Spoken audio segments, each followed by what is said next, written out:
gotta have my pops.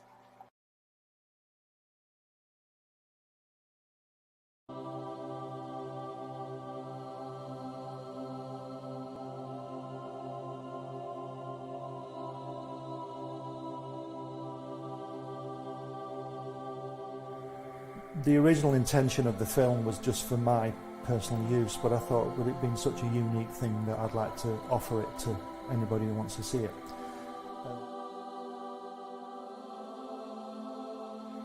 On the first visit, Jack took us into his another room, a separate room, and there were these brown parcels full of artwork piled up, and he said to me, "You draw like I do."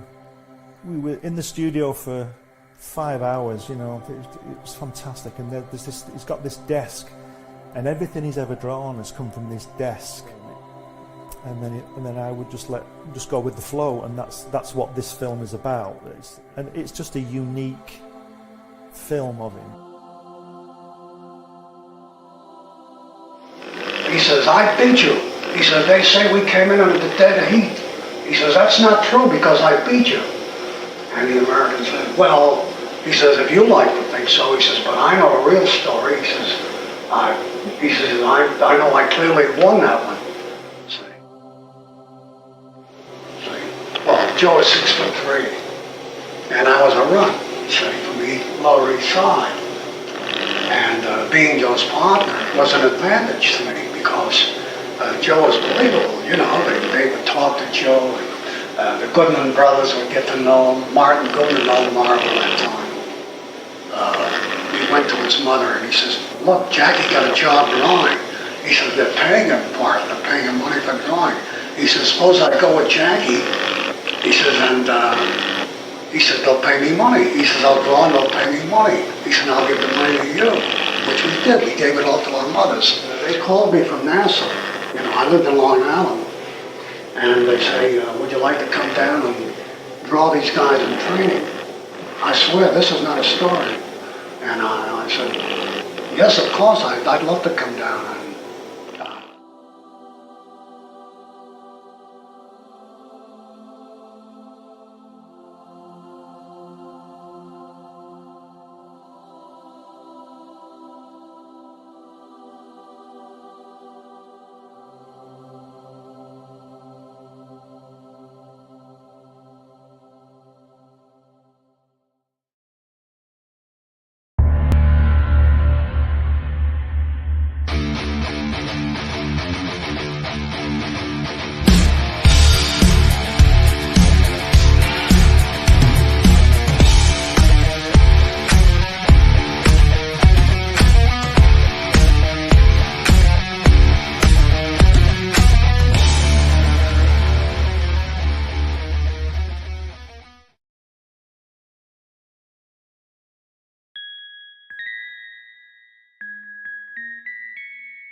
Secrets,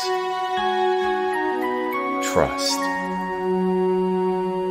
worth.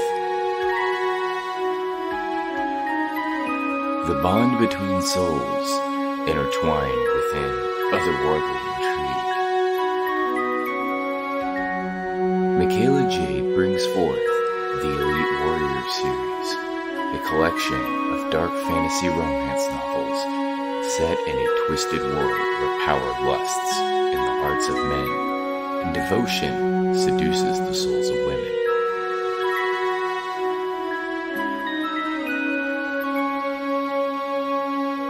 Warrior's Secret, Warrior's Trust, and Warrior's Worth. Available now at authormichaelajade.com.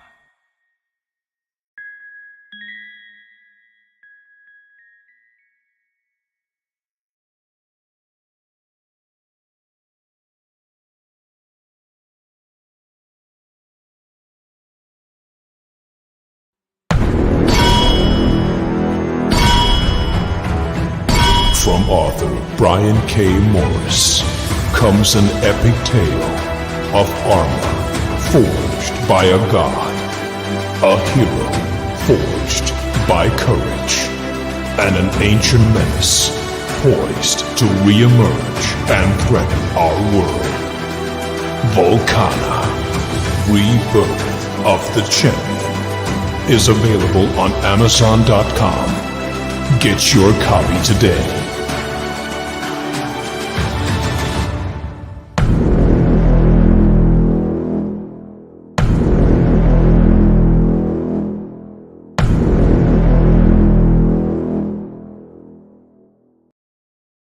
Author Cindy Kep is writing on the edge.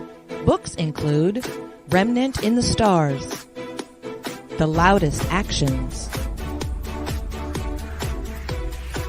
Lines of Succession, Mindstorm,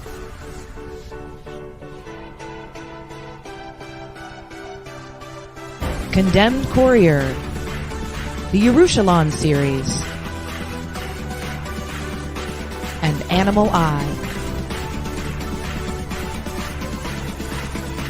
Find author Cindy Kep at CKOEPP.com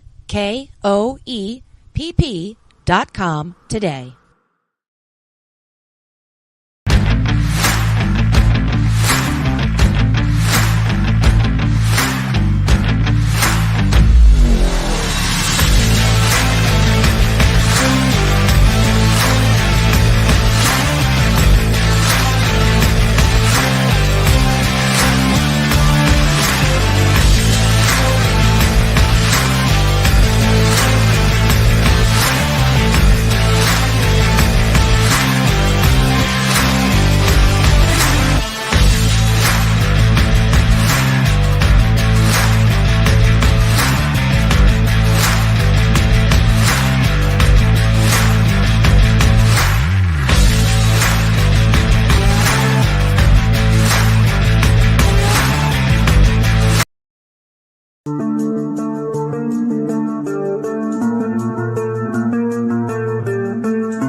Nothing unusual about a 4 a.m. call to a back alley in downtown Kenton.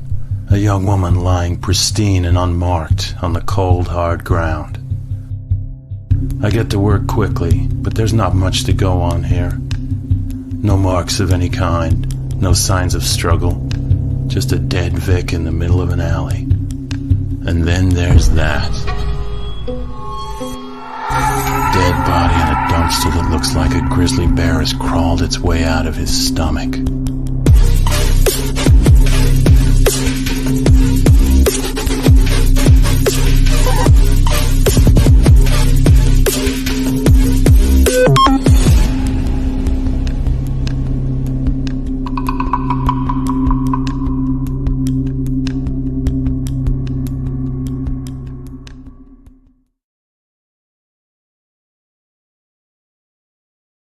The following broadcast is brought to you by these fine sponsors.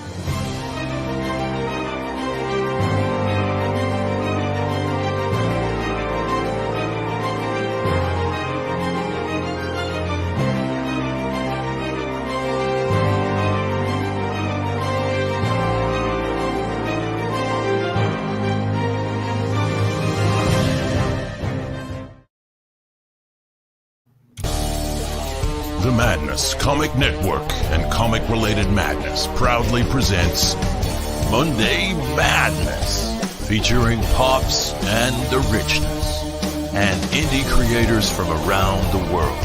Tune in to our content on Comic Talk with Pops Van Zandt on YouTube.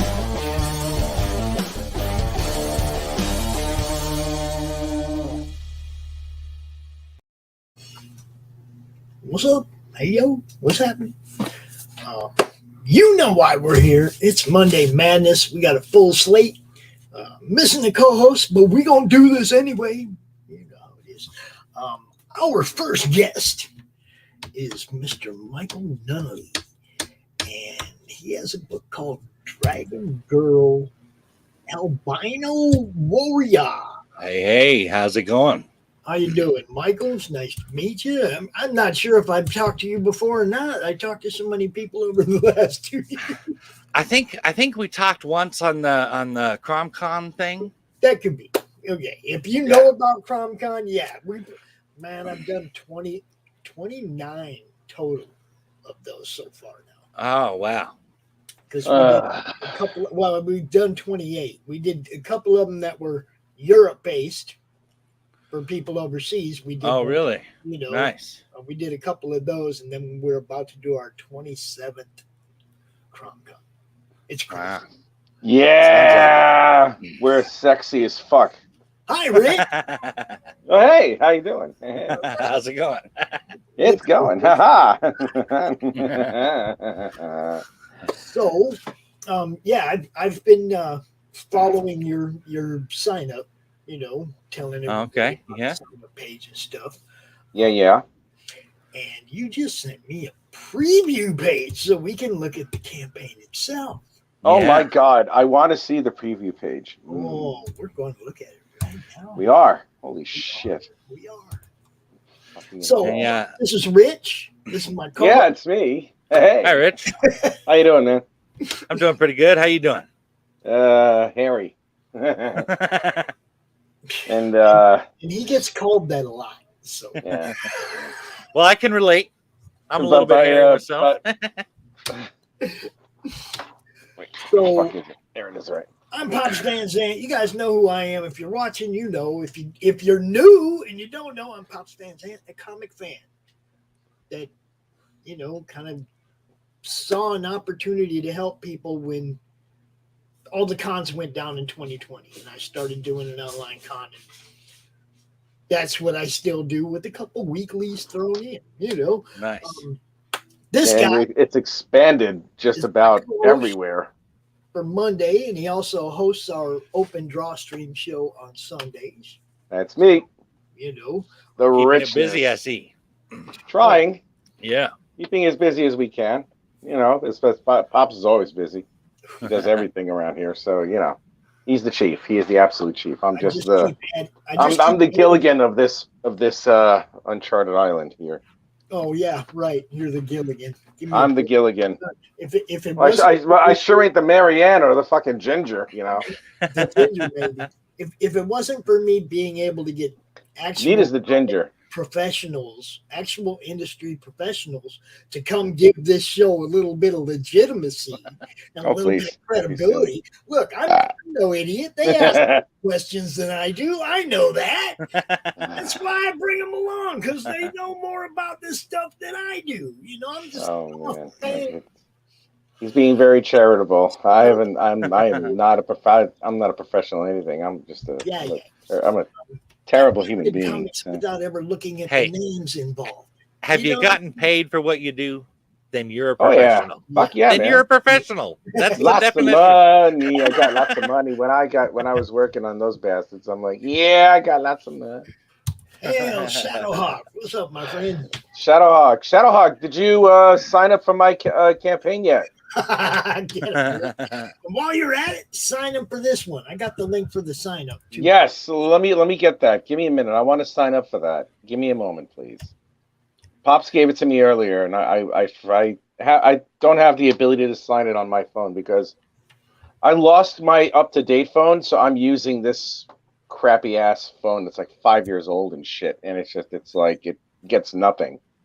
So I'm like, damn it. I mean, I have trouble logging on to StreamYard on this phone. It's a good thing it's compatible bummer. still. Yeah. It is what it is, but, I mean, I wasn't able to log into your... I wasn't able to follow your campaign, but now I'm going to do that right now. So, awesome. So this is the sign up, right? Yes, Go it sign is. up on this link, and we're going to take a preview trip through it. How you doing, Stephen? Stephen Brown. Stephen Brown. If you close that little bit on the side there, Yeah. we can actually see the tiers when you scroll down there. Yeah, there you go. I've done a few of these. Okay. All right. Game Gang. My 2, bad. All right. 133 backers. Yeah. Origin story of our larger-than-life heroes continues. Holy shit. All right, so go ahead and give us the massive. Give us the pitch, man. Yeah, man. All right. Dragon Girl Albino Warrior #1 is an East meets West martial arts fantasy comic with superheroes and kaiju elements. What kaiju elements, you're asking? You see that big, giant, electrified, bleeding blue heart on the front cover? That's what I'm talking about. The comic follows 2 stories. The first is about a 24-year-old Chinese warrior monk named Pai Long, who was raised in seclusion at the Bai Long Temple, learning the way of the White Dragon Lord, propriety, integrity, justice, and honor, and mastering White Dragon Kung Fu. But now, because of a prophecy, he must come to America. The second story is about a 16-year-old geek girl named Danny Finney with an extremely rare and terminal case of muscular dystrophy that confines her to a wheelchair. Danny's loving and supportive parents, Mary and James, are desperate to find a cure that can save her. Dude, Sounds fantastic. What's the name of it again? I didn't get the link. Dragon Girl Albino Warrior. Teenage Mutant Ninja Turtles. Yeah, it's 2 books. I like that. I didn't realize Dragon Girl Albino. It is one story. It's just it's following a couple of people, this story, before they come together. Yeah. Okay. So it's a story that's basically following 2 different people. It's like 2 stories in one. Right. There you go. Right. This story is a lot different than a lot of our other comics at Omen Comics. I tend to write darker, more violent, horror-related kind of stuff. And this is what I would like to call, for the Lord of the Rings fans out there, I like to call this a light in dark places, as Galadriel would say. These characters are actually good, decent people and stuff, whereas a lot of my other characters are very broken people. But I wanted something in the vein of something like Captain America or something where you could actually, you can look up to these people as good and decent people, even though they're young. Nobody told her about the red shirts? What? Red shirts. I love red shirts. Yeah, that's actually, it's supposed to be, she watches a show called War Starfleet. And I think that, when Tosin designed the logo there, I think he was basing it off of the Space Force logo, which also borrowed from Star Trek. So right. I think that's how it ended up that way. But it's supposed to be a totally different show. Right. But the red shirts still, Right, the red shirts, yeah. You can't put anything that looks like Star Trek with a red shirt. That person's gonna die. You already know. Yeah, that's true. Hey, I signed up for your campaign. Oh, awesome! Thank you, man. I appreciate it. Man. You're welcome. You're very welcome. We got some really good cheap deals on here too. I went out of my way to make this affordable. Do you have any graphics or any type of adverts that would indicate the type of rewards that you're offering? I didn't go all the way down. I can't get it for some reason. I can list you the type. I can list you the rewards we're offering. If all right, please, that would be great. We got a digital copy of Dragon Girl Albino Warrior #1 for $4. You get a producer credit in the comic for $7. You get a printed copy of Dragon Girl Albino Warrior for only $9. What? Plus, yep, and a 3x5 waterproof Dragon Girl Albino Warrior sticker for $2. We also have a couple of digital trades we're offering in this. Every 4 comics Omen Comics puts out, we collect them and put them into a trade. And we got Omenverse Volume 1, Seeds of Tetrad Omega, and Omenverse Volume 2, Roots of Tetrad Omega. Both of those, they're like, one of them is 136 pages, I believe, and the other one is 164 pages. They're only going for $10 each. Plus, you get a 12 by 18 printed poster of the artwork for the Dragon Girl Albino Warrior #1 cover, and that's only $5. Very nice. Yeah. Plus, there's a ton of digital add-ons, like a PDF of the script for $2, a digital copy of the cover art for only $3, plus a ton of $3 digitals, like $3 from our digitals from our imprint label, Revelation Comics. That means Blitz, Insurrection Fox Operations, and even my latest new Viking horror comic, Seder #1. Plus, we get a Wicked publishing bundle that includes Jack Iron Steel Cowboy #1, Wrath #1, and Barrels #1. And if you get the Omenaut level backer reward, you get those for $2 instead of $3. Wow. That's really, really super cool. That's amazing, dude. I really wanted it to be affordable, and plus we got tons. We collaborated with a bunch of other people. Got a bunch of digital comics from the indie comics community to give away as the stretch goals. And the final stretch goal is going to be a foil version, a foil copy edition of the Dragon Girl Albino Warrior cover. Incredible. That is so cool.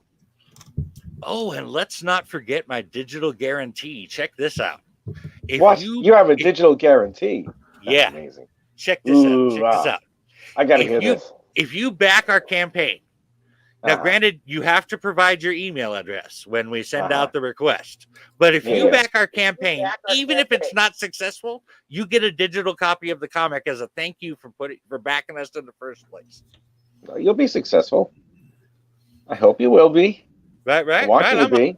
I'm hoping so too, but the idea is I want people to know they're going to get something no matter what, so they'll feel more confident backing the campaign. That even if it doesn't work out, they're still getting something. Right. When does your campaign launch? August 15th. Okay. What's your goal? I believe it's 28. What is it? 2804. 2804. That's a specific number. What is that, like 2,500 pounds? Well, it's the idea is I'm just trying to get enough to cover the cost of making the comic. Okay. Yeah. That's a random number. I was like, well. Okay. Because I was wondering if it translated to pounds or something. I'm in the UK. That's the reason why I asked. Oh. Yeah, no. I'm only asking for what I need, and I'm not asking for more than that. All right, man. Excellent. Well, I am hoping that you do. It's the 15th. All right, you just launched. You just did the pre-launch for this, I'm assuming. The pre-launch has been up for a little bit now, a couple months. I'm trying to build up some momentum and stuff, but yeah. All right. Are you appearing on any other podcasts or anything? That's the best way to do it. Oh yeah, lots of them. Excellent. Going on, I think at least 10 altogether. Good. And just as a progress report, a lot of campaigns you back them and you got to wait months, sometimes a year before you actually get a comic. That is not going to be the case here. The comic is I think there are 8 pages left to letter, and I'm going to get a few of those today. This comic will be done by the time by the time this campaign starts. The only thing you're going to be waiting on, as far as getting the digital campaign when it's over, is I got to collect the producer names. I got to get the money from Kickstarter so I know who all backed us, and then I can put those producer names in the credits, and the digitals will go out. I planned. You'll notice on the delivery times. I planned for how long it would take to get it printed, how long to get the money from the Kickstarter, how long to make the PDFs, and then I added 3 months just in case anything might come up. because I would rather deliver early than to say I was going to do it sooner and not deliver. A wise man once told me, undersell and overperform. Yes. There you go. Essentially be Scotty from Star Trek. Yeah. Yeah. So That's this is the sign up page, y'all. We want people to go over there and sign up for this one. It helps the algorithm. Even if you don't, even if you don't even plan on bagging it, it helps get more eyes on it. Please, true. Check It's it very out, true. share it out. Right. You guys know how we do this. Yes, yes. I think we got something unique here. Honestly, I've read some martial arts fantasy comics before, but I don't know any that delve into kaiju like I'm gonna do. I also don't know any that have a really strong family core to it. I mean, when we're talking about Danny and her family, we're talking about some wholesome family stuff going on with some crazy science fiction things going on. But I mean, it's really wholesome family stuff at the core with that. You should hold yourself very high with that one, man. It's rare to find a completely and absolutely wholesome comic when it comes to anything indie these days. You should be happy. It's an accomplishment. Congratulations, man. Thank you, man. I appreciate that. Well, you're very welcome. You're very welcome. I'm definitely stretching my boundaries here. I'm trying to do something I'm not necessarily familiar with, but I think it turned out pretty good, and I'm really impressed with how the pages are turning out. I'm sure it's going to be fantastic when it finishes. Excuse me for yawning. Sorry about that. It's 9:15 here in the UK. Yeah, and I'm like, I hope I don't get too fucking tired because it's hot as hell over here. It's still 33 degrees centigrade, and yeah, it's a little warm. It's close to 100 here, and it's late too, which blows my mind because I'm like, my God, man. Isn't it ever going to cool off, right? I don't know. I actually really don't know if it's going to ever effing cool off. I'm like, God damn it, man. This is too warm. I'm too old for this shit. It's like, heat. Don't you love when youngsters talk about how they're too old, Mike? I'm too old for this shit. I am. Danny Glover was 50 when he was like, Roger Murtaugh was like, I'm too old for this shit. And he's younger than me. So F that noise. F that sky high. He's like, oh, I'm whiny. Martin Riggs threw me over his shoulder, his hip with a cheesy Ogoshi hip throw like a bitch. And it's like, Raj, meet your new partner. I'm too old for this shit. Yeah, you are. You suck.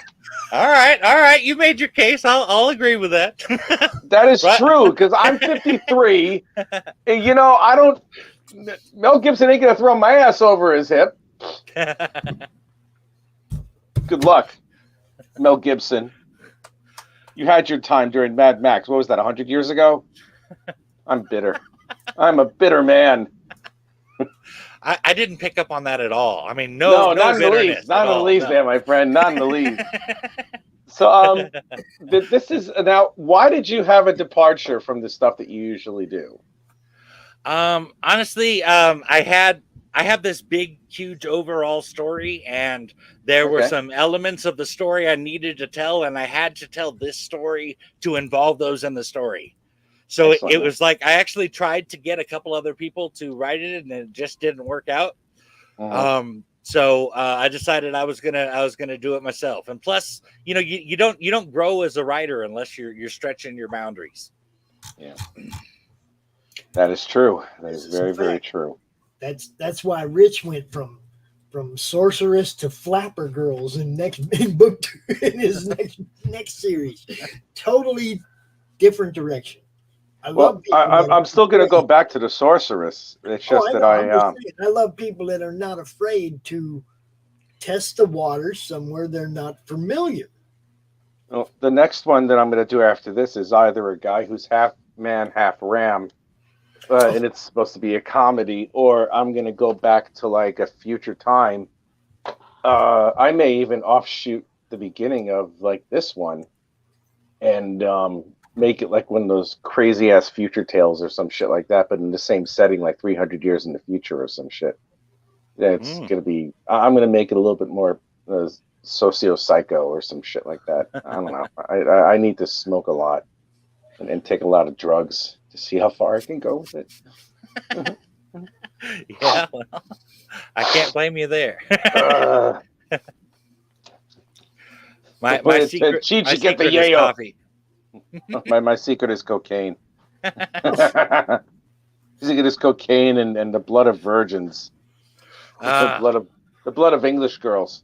I wonder if you sacrifice a virgin, if you sacrifice a girl thinking she's a virgin and she ends up not being, does it turn into a curse?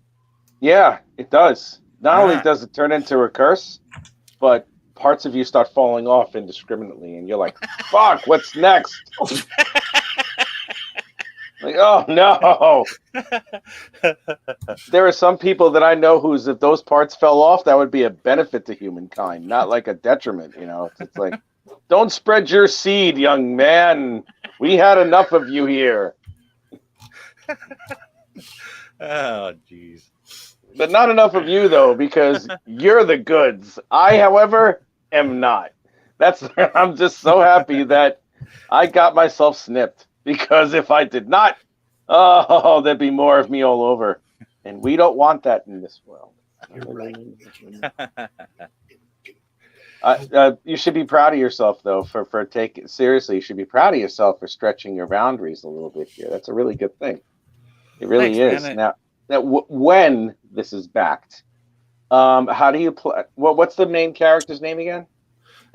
There's the warrior monk Pai Long, which essentially means dragon punch, and the girl's name is Danny Finney.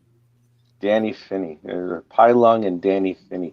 Yeah. I thought Pai Long was like, I don't know, like a beef and broccoli or something like that. You know, I just. God, that's racist. It's Pai Mei's twin brother. He's got both eyes still, though. Ah, okay. All right. I believe the pi means to strike or to hit or something along those lines, and the long means dragon. It's the dragon. It's the chicken dragon that fights back. That's right. Oh my God. No, when this is successful, what do you plan on doing with the characters for the second book? I mean, have you thought as far as that's gone is concerned? Oh, I thought well beyond that. I've got 10 issues already outlined for this series, and then on top of that, there's going to be a huge all-title crossover event at the end of about 10 issues a piece for each series, called Tetrad Omega. So it's 10 issues plus a big old huge crossover event. So you got it all planned out. And that's good. I like seeing that. I like seeing people that are, you know, I mean, most people, they know where they're going in the next book, but I mean, they'll say, yeah, we're going to go 6 issues, but they don't have 6 issues laid out. You know what I mean, they don't know exactly how they're going to get to 6 issues. I like when people have outlines written. They know where they're going and where their story's going to be at the end. You know? That's true. I'm not a fan of endings. I'm just saying. I'm not a fan of ending either. I want all the series that I love to outlive me. Hell yeah. You know what I mean? Yeah. I want them to still be going long after I'm gone. I want them all to be serious. Look, the ones that we grew up on, even though they've retroed them 1,000 times, they're still out there. That is true. 1,000 copies of this, 800 issues of that. You know, it's like, come on, Spider-Man's pushing 9 right now, right? You know, 900 issues. You know, it's a lot of freaking comics, man. It's a big old dummy, that's what I'll never Mary Jane, I love you. I've got to get this medicine for my daughter. Mary Jane, in my house. Oh, wait, no, that's a different Mary Jane. Sorry. So how much of this first book of the art is actually done? All of it. Yay. Like I said, not only is the art done, there's only 8 more pages left to letter. There you go. I've already. I heard that. I know. I got 32 out of the 40 pages lettered, and I'm getting some more of those pages today. This will definitely be done. And you want to launch when? August 15th. I'm waiting that long because I want to do. I'm taking some of the. A friend of mine, Amy Fusco, is taking some of the art from the panels. We gave her all the colored pages, and she's animating some of it, and she's making a really cool professional video for the Kickstarter. I wanted to really jump in and do make it really look cool and professional this time. Okay, can I throw something out here at you? Sure. Monday Madness launch party. Monday Madness launch party sounds pretty cool. Yeah, on August 15th. That's Sunday. It's a Monday. It's a Monday? It's a Monday. It is a Monday. Okay. Here's the thing though. I'm scheduled for Critical Blast at 5 p.m. on that day. So it would have to be early in the afternoon like this is. Yeah, we start at 4. What time What time did you want to actually hit the launch button? I'm doing it as soon as I wake up on the 15th. No, you do it during the party when you got people watching. That's why you have a launch party. All right. That's right. We talk about it all weekend, the weekend before, and then we tell everybody we're launching at 4:30 on the Madness, right? And then you go straight from my show to RJ's show. You tell his people it's freaking live, and then you go to the next show, and you see what I'm saying? But you want to have people watching when you launch it. You want to have so they can share it out, tell everybody, yo, dude's on right now. Just launched this campaign. That's dude. All right, we could do. It'd be 1 o'clock my time, 4 p.m. your time. Yeah. On the 15th, we could do it then. Yeah, we come out, we talk about it for a half hour, hit the launch button at 4:30. Talk about it while the numbers start coming in, and then pass you right off over to Critical Blast. All right. That'll work. Actually, our video's back to back with mine anyways. That's gonna be really easy. Right on. Yeah, man. You'll have a very good time when you do that here with us, because we're not normal. We're not normal, and we'll do a 2-channel launch party that we'll launch it on the. His internet's not all that great sometimes. It pauses every so often. That's all right. But yeah, that'll work. We can launch it. It'd be 1 p.m. Pacific time, and then in a couple hours later on Critical Blast, we'll be live with it. Yeah. I mean, you'll see it'll work out just fine, because we will shut down our show at 5 o'clock when you go over to RJ's, and we'll just go over there and hang out with you too, so that we're not like pulling viewers away from people watching your launch. We'll launch it on our channel, follow you to his channel. Well, that would work, but there's going to be a little bit of space in between there, because we're talking 4 p.m. your time for this meeting, right? But then when I said 5 o'clock for his meeting, I'm talking Pacific time, so it's actually 8 o'clock. 8 o'clock on Critical Blast. Okay, well, we'll go hang out with you anyway. We'll go hang out with you on RJ's too. All right, that works. Did you tell him you were launching early in the morning that day? I told him I was launching that day. Okay. I didn't give him a specific time. We'll make sure that he knows you're launching on the Madness, so he tells his people too. Okay. All right. Yeah, I'll write that in. Thanks. Awesome, man. RJ's like one of our sponsors, bro. So I'm sorry for yawning. It's all right. My apologies. It's getting late. It's hot. I understand. It's ridiculously hot. Hey, Allison. How you doing? What? Allison's in the chat. Yeah, Allison's here. Yeah. Well, whatever normal is, I am not. We were looking at this one. We were looking at the Omen Dragon Girl Albino Warrior #1, which is 2 stories in one, covering 2 people, 2 different Pops, people. by the way, I got my video finished. Which video, Rich? The one for the flappers, or the one for the flappers? Yeah. I did my video. Can I show it after this gentleman finishes? Is that possible? We can probably show it in between Mike and Mike. Okay, Mike and Mike. Let me just go. Mike, tell everybody where they can find you so we can get ready to move on to our next guest. All right, sure. You can find me on Twitter at Comics Omen. You can find my personal accounts at Michael Nunnely, except drop the Y and add a 5. It's MichaelNunnele 5. They wouldn't let me add the Y. So it sounds like it sounded like innuendo for a minute there. I was like, right. Follow me over there at Madness Comics so I can stay up to date with what you're doing on Twitter. Madness Comics. Follow me. We'll do that. Thanks for having me. I appreciate it. And you are welcome. You know this, Michael? I don't. I've never nice met to meet you though. But anytime we get a Michael mic, any mics in the room is always a good thing. Right. I really like your name. I don't know what it is about it, but I think it's really cool. I just wanted you to know this is another guy that has a show that promotes comics. Oh, right on. Michael Dolce in Italian, I think it means sweet. Is that true? That is correct. There you go. All right. That is correct. Yeah. All right. I know my Italian words and stuff. So yeah, Mike, be sure to hit up Michael, and maybe get on his show too before your campaign ends. Yeah, please do. Right. We're booking we're about a month out, so anything kind of happening in August is open right now. There you go. Sounds perfect. I will try and bother you later. Cool. He's in the madness, so you can find him real easy.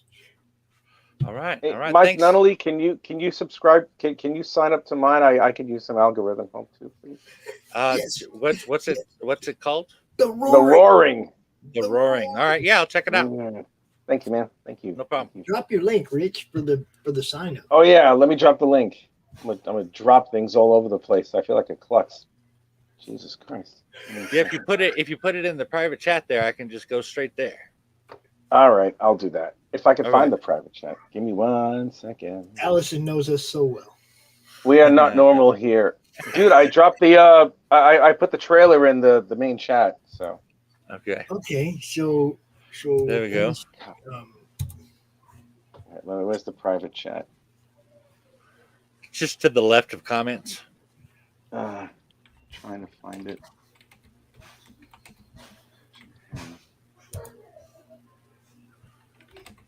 God, I can't access it here. Or whatever. 3 minutes, Rich. Gee. No, it's not 3. It's not 3 minutes. It's a minute and a half. So don't worry about it. It's a minute and a half. Don't worry. Jesus Christ. Well, I mean, I'm just looking at what it says. It says 3 minutes. I know. I just put it. I was like, I forgot to stop it at a certain point. I was like, okay. Yeah. So go ahead. Well, I can just look up the Roaring then on what is it, on Indiegogo or Kickstarter? No, Okay. it's on Kickstarter. Okay. I can't access the private chat on YouTube. Oh, all right. Well, I'll just check out the Roaring on Okay. Kickstarter then. Okay. All right, man. Thank you.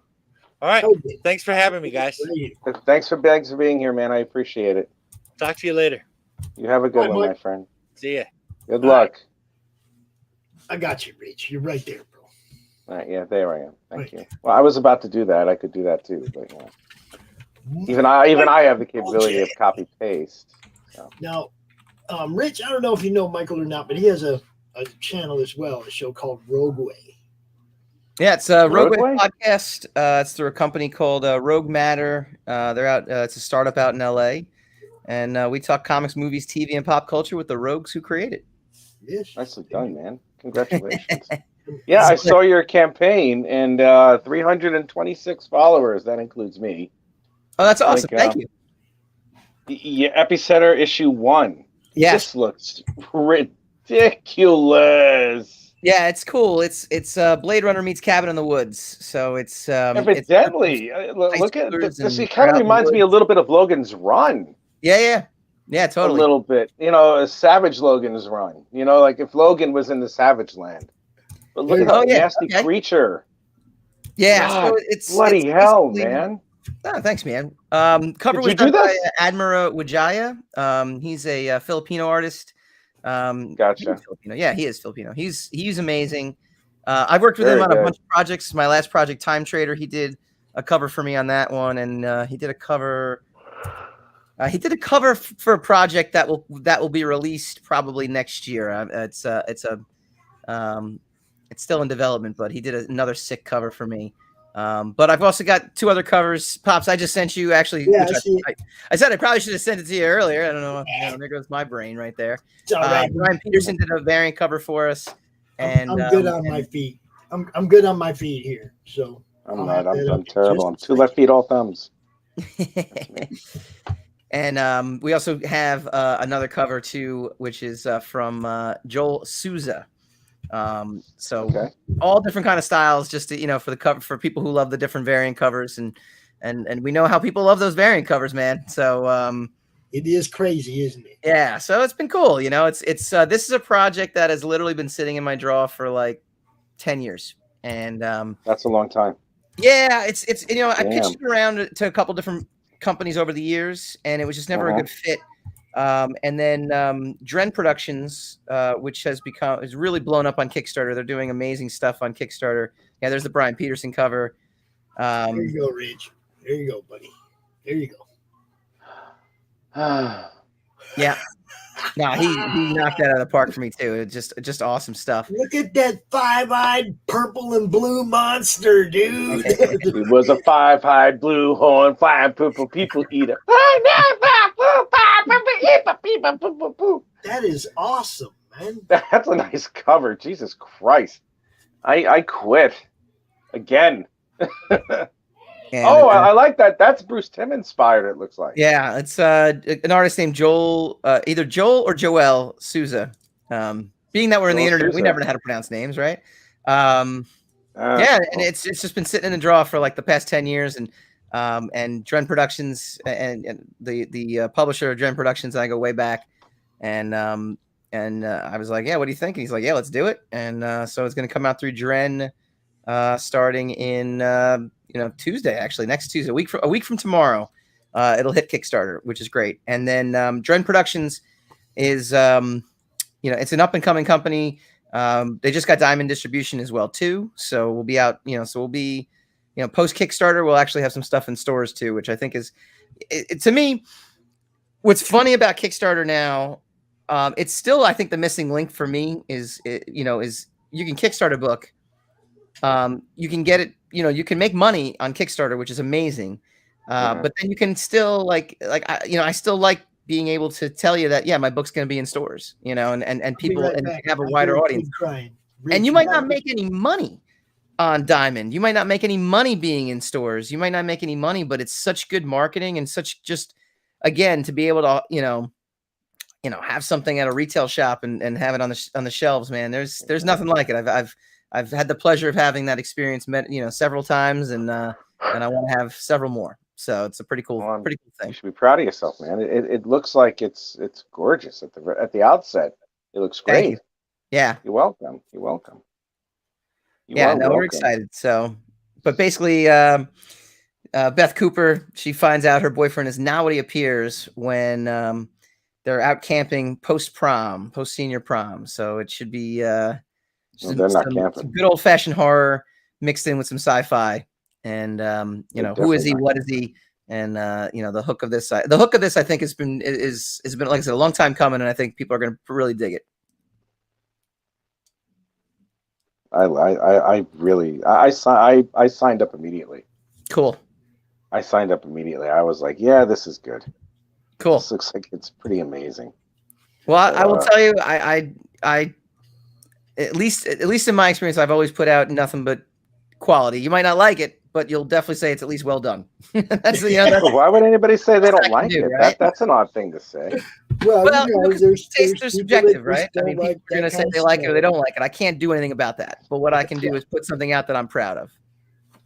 That's right. You should be very proud of this. It looks fantastic. Yeah. Yeah, I like it. Especially I love that. That one's awesome. Yeah, that looks good. That's a nice pose. Yeah. And So what inspired you to put this one? What inspired you to put this story together? You know what it is? It was a road trip to, I want to say, from LA down to San Diego Comic-Con back in 2000. I want to say 2010. I was with my buddies, Dan Leister, and the since passed away Ryan Bodenheim. Right? I don't know if you guys know the artist Ryan Bodenheim at all. No. But the three of us, we were great. I mean, we're still good friends. Dan's actually going to be on my show this coming week. And the three of us went down and I don't know. We were just spitballing ideas for something. And the idea for this was, what if somebody thinks he's an average person and an everyday human being, and then has no idea that what he actually is so much greater than this. And he finds out the day he loses his virginity. So. Oh my God. That's awesome. That's it. And again, that's the hook. But I didn't give away the hook either, so that's going to be good. That's part of the. Oh my God, that's awesome. He gets laid, and all of a sudden it's like, wait a minute, I'm awesome. Yeah. Omen Comics signed up for the Roaring. Thank you. Now I have a whopping 62. Yay! There's the Roaring, and I'll sign up for that. You don't have to if you don't want to. It's okay. Everybody sign up. Sign up for all these, man. Bump the algorithms. I mean, I'm honored that you would consider that. I'll definitely hit that little Twitter thing right there. Share it out. Hit that little Facebook thing right there. Yay, 62. I started with 57 today. Now I got 62. That's how we do it. I'm trying to get those numbers up. I want to get to about 150 by the time. Well, it's a pipe dream because my campaign starts in 2 weeks. But I don't want to talk about my campaign. I want to talk about yours. Talk away, man. I'm cool with whatever. Yours, well, when does yours launch? A week from Tuesday, so July 26th. July 26th. Okay. Are you having a launch party? Probably. It's going to be noon Eastern. So James Massia is the publisher of Dren Productions. Okay. And so, I'll coordinate with him. We'll do something. I'll do something on my Facebook pages and stuff like that. So you know, Mike. Yeah. So we have this show on Tuesdays called the Tuesday Morning Brew. You just have to just say the word. I'm here. That's it. We come out at 11 and we hang out till about 1. If you want to freaking launch during the brew on Tuesday, you can, bro. No, I'm down. That sounds good. And you don't have to set up nothing. Just bring your friends. Dude, yeah. Oh my God. Fuck yeah, man. Launch on the fucking brew next week, dude. That would be a first. We've never launched. Yeah. I want to see this thing get like 50,000 in like an hour. I'm down. And you know what I'll do? I'll also invite James, who's the publisher of Dren. Yes. So we'll have him on as well. Ben. Oh my God, that's so dope. Thank you, Allison. That is so dope, man. Yes. Man, that's great. That's great. You'll love it. We have a blast on this thing. We really do. It's awesome. No, we have a nice tight camaraderie here with all of us. You know what I'm saying? And it with Pops and I and everybody else who shows up, because we really, we've been doing this for like at least Pops has been doing this for like the last couple of years, almost 3 years. Yeah. And it's like it's like a big family, and we have so much fun. We rag on each other, we pick on each other. It's great. You're gonna love it. That's my kind of party. And you'll love it. You will love it, guarantee. We're glad. I'm glad that you're going to be here, man. Thank you for honoring us for doing that, man. Absolutely. I'll drag James on too. He hates being on these things, so it'll be great. The Tuesday Morning Brew kind of came into being because there used to be. There was a great Monday show that I watched in the morning. There was a great Wednesday show, a great Thursday show, a great Friday show, but nobody did anything on Tuesdays. Yeah. So I was like, all right, look, if nobody's going to give me a good show to watch on Tuesdays, then I'll do one. And so that's how we started doing the Tuesday Morning Brew. And it's just, everybody just hangs out and has a good time. But I'd love to do a launch party from that platform. Yeah, let's do it. I'm down because otherwise we don't have. I don't think we have a launch party plan except for me spamming my social media. So you were going to do it at noon. Let me get this down because, dang, we just we just locked one up with the other Michael on the 15th. Yeah. And now God, I was just here before you showed up. I love it.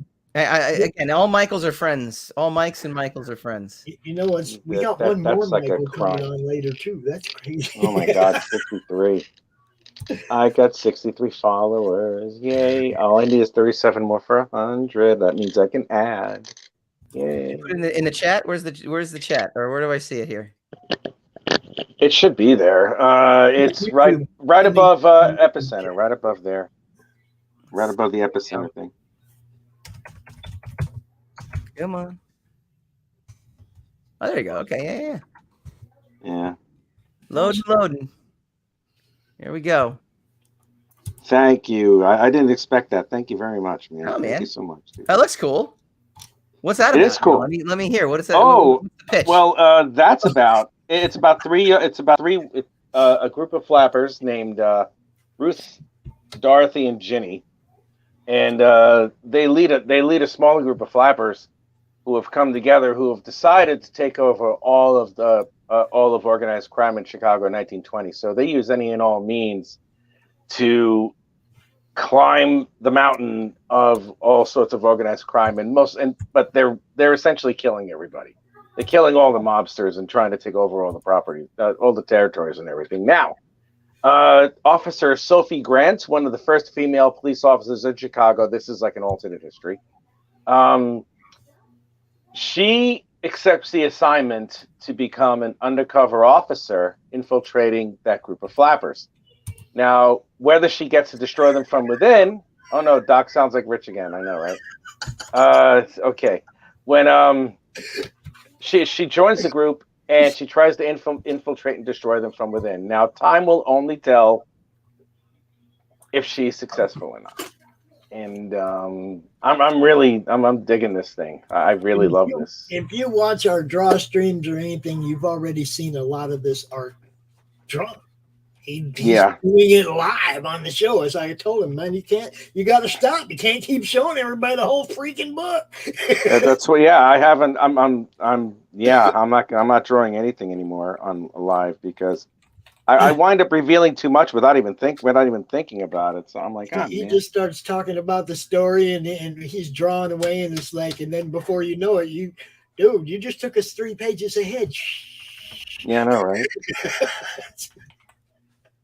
I know. I have a lot of fun doing it though. He's doing for sure. I'm sorry.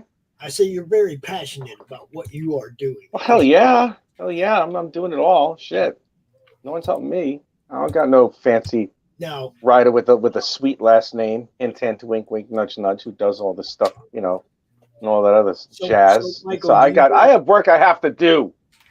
I suffer. Do you have a trailer for this for when the campaign starts? That's on our. That's yes. Is it ready yet? No. Okay. That is going to be recorded. I'm actually. I don't know what you guys. I'm headed to San Diego on Thursday, so I got to get it out. Good luck on that one, man. No, don't do anything. We will debut it Tuesday morning when perfect done. When you launch, we'll debut it then. Good and good. So y'all don't forget Tuesday morning we'll be launching this one. Monday. Now, where are you guys located geographically? I'm in Southwest Michigan. In Michigan. I'm in the UK. Okay, so we're launching 12 Eastern. So I don't know if 12 Eastern is 5 in the afternoon for me. Okay. Yeah, I could do it. I'll do it. It's right in the middle of our Tuesday morning brew show. We go from 11 to 1. So it's man. So that's where we're going. Come on at 11. Next Tuesday. Yeah, I can make that happen. Yeah. Do you know Christy Shin, the president of CAPS? I don't. Oh, you'll meet her in San Diego. I'll make sure. Oh God. She's one of our admin in the madness. She's big. Don't avoid her. Yeah, like the plague. Like the plague. Not bad. The plague. She's the best. All right. The plague. Avoid Christy. You'll avoid meet her Christy Tuesday. Shin.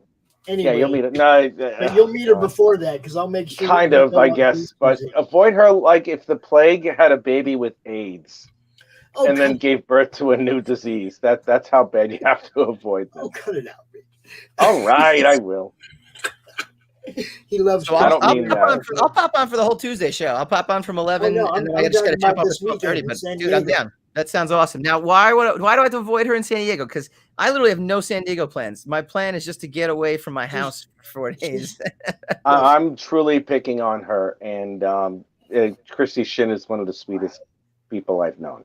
Okay, so I should absolutely. She really is. No. She's great. She's really great. I care about her very much. She's a very good friend of mine. Oh, she's gonna be at Mog's table. Okay, yeah. I got you. She's gonna be with Mog, right? Mog Park? She's gonna be with Mog. Oh, good. Yeah, Mog did a couple covers for me. She did a Sire cover for me. She did a Time Trader cover too. So Time Traders. I'll do some shameless self promotion and some other stuff I got going on. If you go to roguematter.com, Time Trader, you can read all 4 issues for free because everything on that site is free. So if you like free comics, you can't beat Rogue Matter. Really, you really can't. I don't know how he's paying for all this stuff, but I get paid, so I'm okay with it. As long as the check's clear. Yeah. And so she did issue 3 cover for me. She did a really cool job on that one. And Admira, who did the cover for episode number 1, he did issue 1's cover also. Really dope. Cool. And I'll send Pop some covers to take a look at that from that too. Yeah, hell yeah, dude. Love it all. You know me. I tell everybody about everything I see, man. I love it. But I also have this huge file of stuff I'm not allowed to show people. You know what I mean? Somebody might, hey, Pop, check this out. But you can't show nobody yet. Okay. I have a huge file of stuff that you guys don't even know what's coming. I'm just saying. So many I love it. Got so much cool stuff coming, man. I'm a lucky man. That's all I can say. That's what I like to see. I get to see a lot of stuff before other people do. And then sometimes it evolves a little bit. And it's a little different when I finally get to see it. But man, it's always good. Always. What's up, man? So Mike, how long have you been doing this? 20 years. 20? Believe it or not. I did my first. You were like 5? I mean, how old are you? I'll be 43. I'll be wow. I look at least 40, which is good. So I'm good there. But no, you know what? So I actually started out. I released my first indie book way back in 2002. Good for you. Yeah, and it was it did horribly. It didn't get into anywhere. It didn't get into Diamond, but it was a great lesson on what not to do. That's how it always is, man. I worked for Wizard Magazine after that for a few years. I was running their website for them. So that was wow. Okay. That's where I gained a lot of good contacts, a lot of good Wizard. What years were you at Wizard? 02 to 06. 02 to 06. Yeah. Do you remember, was Errol Octan there at that point? I think he's either before or after me. All right. Okay. What's his name again? Errol Spat. He goes by the name Spat. Yeah, I think he was after me. I think he was definitely after me. Because he worked for the Wizard conventions, and he did a great job until they decided to fire him. Yeah, definitely way after me then. Absolutely way after me. But I can tell you some stories, man. Wizard is a one of a kind experience. I got to tell you. At the time, it was a means to an end, but man, it was. We've been reminiscing lately about it, big time. Well, what was so great about Wizard on your end?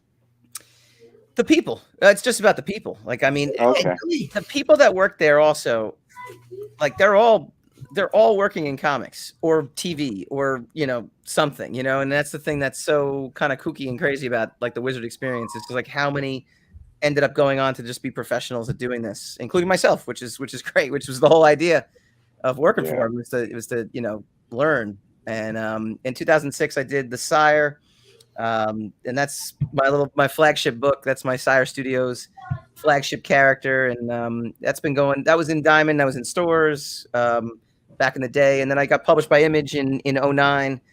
for a book called Really? Yeah, so that was cool. That was through Shadowline. And then since then I've been doing a lot of Kickstarter books. I did a lot of stuff for Zenoscope too. I wrote some Grimm's Fairy Tales books, and what did we do? We did a book called The Mainstream, was a creator-owned book through them in 2018, and now, like I said, Dren Productions is and Rogue Matter are the two companies I work with now. Cool. Nicely done, man. The evolution of indie comics, yo. Yeah, man. Yes, it is. Michael, do you know Billy Nunez? You know what? I feel like I've met you at some point on one of these kind of podcasts or something. But it's good to re-meet you. Good to meet you. Probably for the first time. It could be. I haven't been on too many of these, so. I always like to introduce my guests because you never know. There's been some great collaborations come out of people meeting through the madness. Yeah. So I always try to make sure everybody meets each other, and you never know what can happen, right? That's it.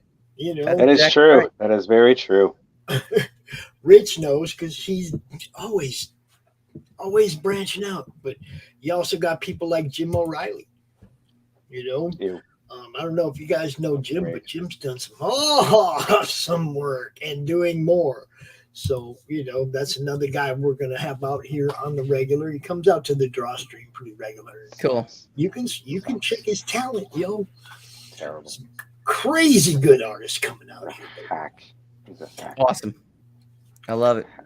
So we're going to launch this next Tuesday at noon. Not tomorrow, next Tuesday at July noon. 26th. And like right after that, I'll be packing to leave for Savannah, Georgia. For the very first Madness table at Savannah, Georgia Comic-Con. That's awesome, man. Congrats. We are going to do a con inside the con. I dig it. But I'm also, it's like I'm encouraging people on the 30th and 31st, no matter where you're at. If you're at a con somewhere, set up a hotspot, pop in on us. We can cover other cons at a con in my con. You know? It's like I just want to like blow it up. I want to have a blast with it. So we'll be broadcasting live from a table, but we'll also be having people, you know, log in from online. We'll be interviewing people live. We'll be just covering the con for 2 days. It's going to be crazy. But we encourage anybody that's at a con to pop in for a few minutes and show us your setup and tell us how good it is where you're at that weekend. That's right. Yeah, man. We love indie comics, and we love the people who draw the indie comics and write them too. Look, Jim loves you, Rich. I know. I love him. I love him. I know. I guess so Billy's up next, man. But I appreciate it. I really do. And look, next Tuesday it'll be a lot of fun. I'll make sure to prepare better. Well, yeah. I mean, you're great. Are you kidding me? Please. Anybody you want to invite to come out, that's cool. You know, I mean, yes, please do so. Party. That's so right. We make a party out of it. We get a bunch of people. They all share it out on all their social media. We get as many people watching as we can. Oh, absolutely. Yeah, we'll have strippers and cocaine. All of that. Well, go check out Epicenter #1 for anybody watching right now. Go follow us. We're actually up to 327 followers. So see, that's crazy. Followers. Yeah, that works. It's just nuts. That's why we do it. I love it. That is why we do it. Right there. Yeah, that's right. Go check it out. You people who watch on the replay, go check it out. So July 26th, come back here. We'll do a launch party here. It sounds like a plan. Let's do it. Oh God, sorry for yawning. Sorry for yawning, Mike. I apologize. You're all good. Don't worry. All right. Now, Rich, do you know Billy? Do you know what Billy does? Guys, I'll catch you next Tuesday, all right? All right. Have a good one, Mr. Dolce. Thanks, guys. Do I know what Billy Nunez does? Do you know what Billy does? Do I know what Billy does? Do I know what Billy does? Dame Gang. Nobody does. No one does. I'm mysterious. Oh, he is mysterious. He looks mysterious. I'll bet he's one of those like secret agent men. RJ hit me up after who Billy was conquers on his women show and stuff. last week, and he said, "Pops, you and Rich got to have Billy on your show." Mm. Who said that? RJ. Critical Blast. Yeah. Yeah. I was on that. Yeah, I love that dude. But he Critical Blast. He got a hold of me right away. He's like, "You got to have this guy on your show." And, okay, we can do that. Billy, you ready on Monday? Yeah. Thank you, Michael Dolce. Yeah, man. Yes. Dame Gang, you have a major goal. Congratulations. Oh yeah. Almost. You're welcome. $7,300. That's killer. Yeah, that is killer. That's a good job. 132 backers. 14. You're only halfway there. You still got 14 days. Yeah. Is this the first 30? Yes. Oh, we're gonna have fun with this one. We got 45 more days, Rich. I know.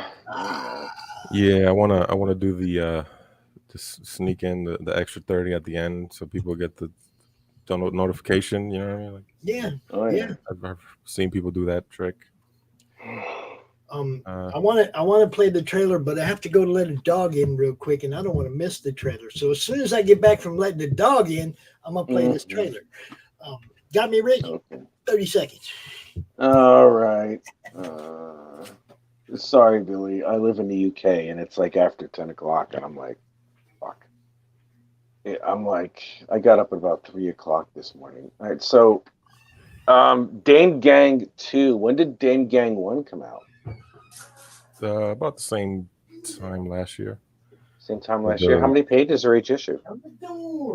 Dame Gang 1 was 82 pages. 82.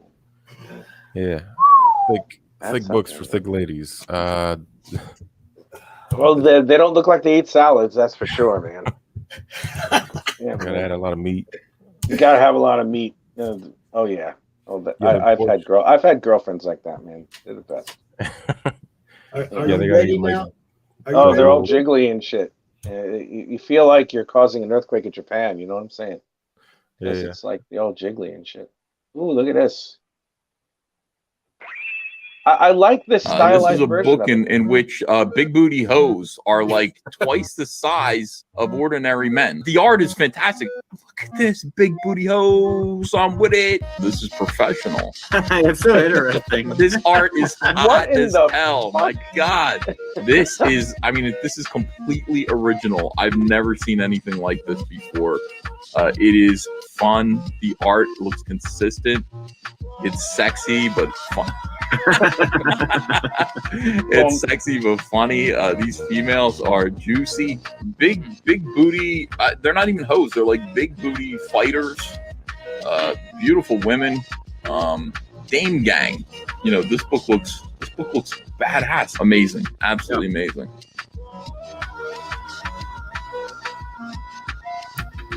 Excellent. I love it. How about that? That is great. I love it. That is, man. Yeah, I was able to get BVS's attention last year with the first book. I drew his Cyber Frog and I sent it to him, and it was like, "This looks awesome." And he checked out my book and he just started promoting it. It's pretty cool. Very, very good. Excellent. Got Tank Ferret in the chat. No, this is amazing, and that was a very unique trailer. I've seen people do like a single clip. I've never seen anybody like show pretty much just like Ethan talking about their book. That was pretty cool. Use it, my friend. Use it. So Ethan, did he back the first book and actually read it? Do you know? No, he keeps saying that he was gonna back it, and he never did. I'm like, all right. I mean, guess you forgot. I don't know. He's a busy man. I mean, it's one thing to say, you know, this campaign looks cool, but you know, I mean, don't you want to be able to come back and follow that up with, "Hey, I got this package today. Billy gonna be on my show. We're gonna open it up, show it up, and then later on, I might read this. Tell people about it."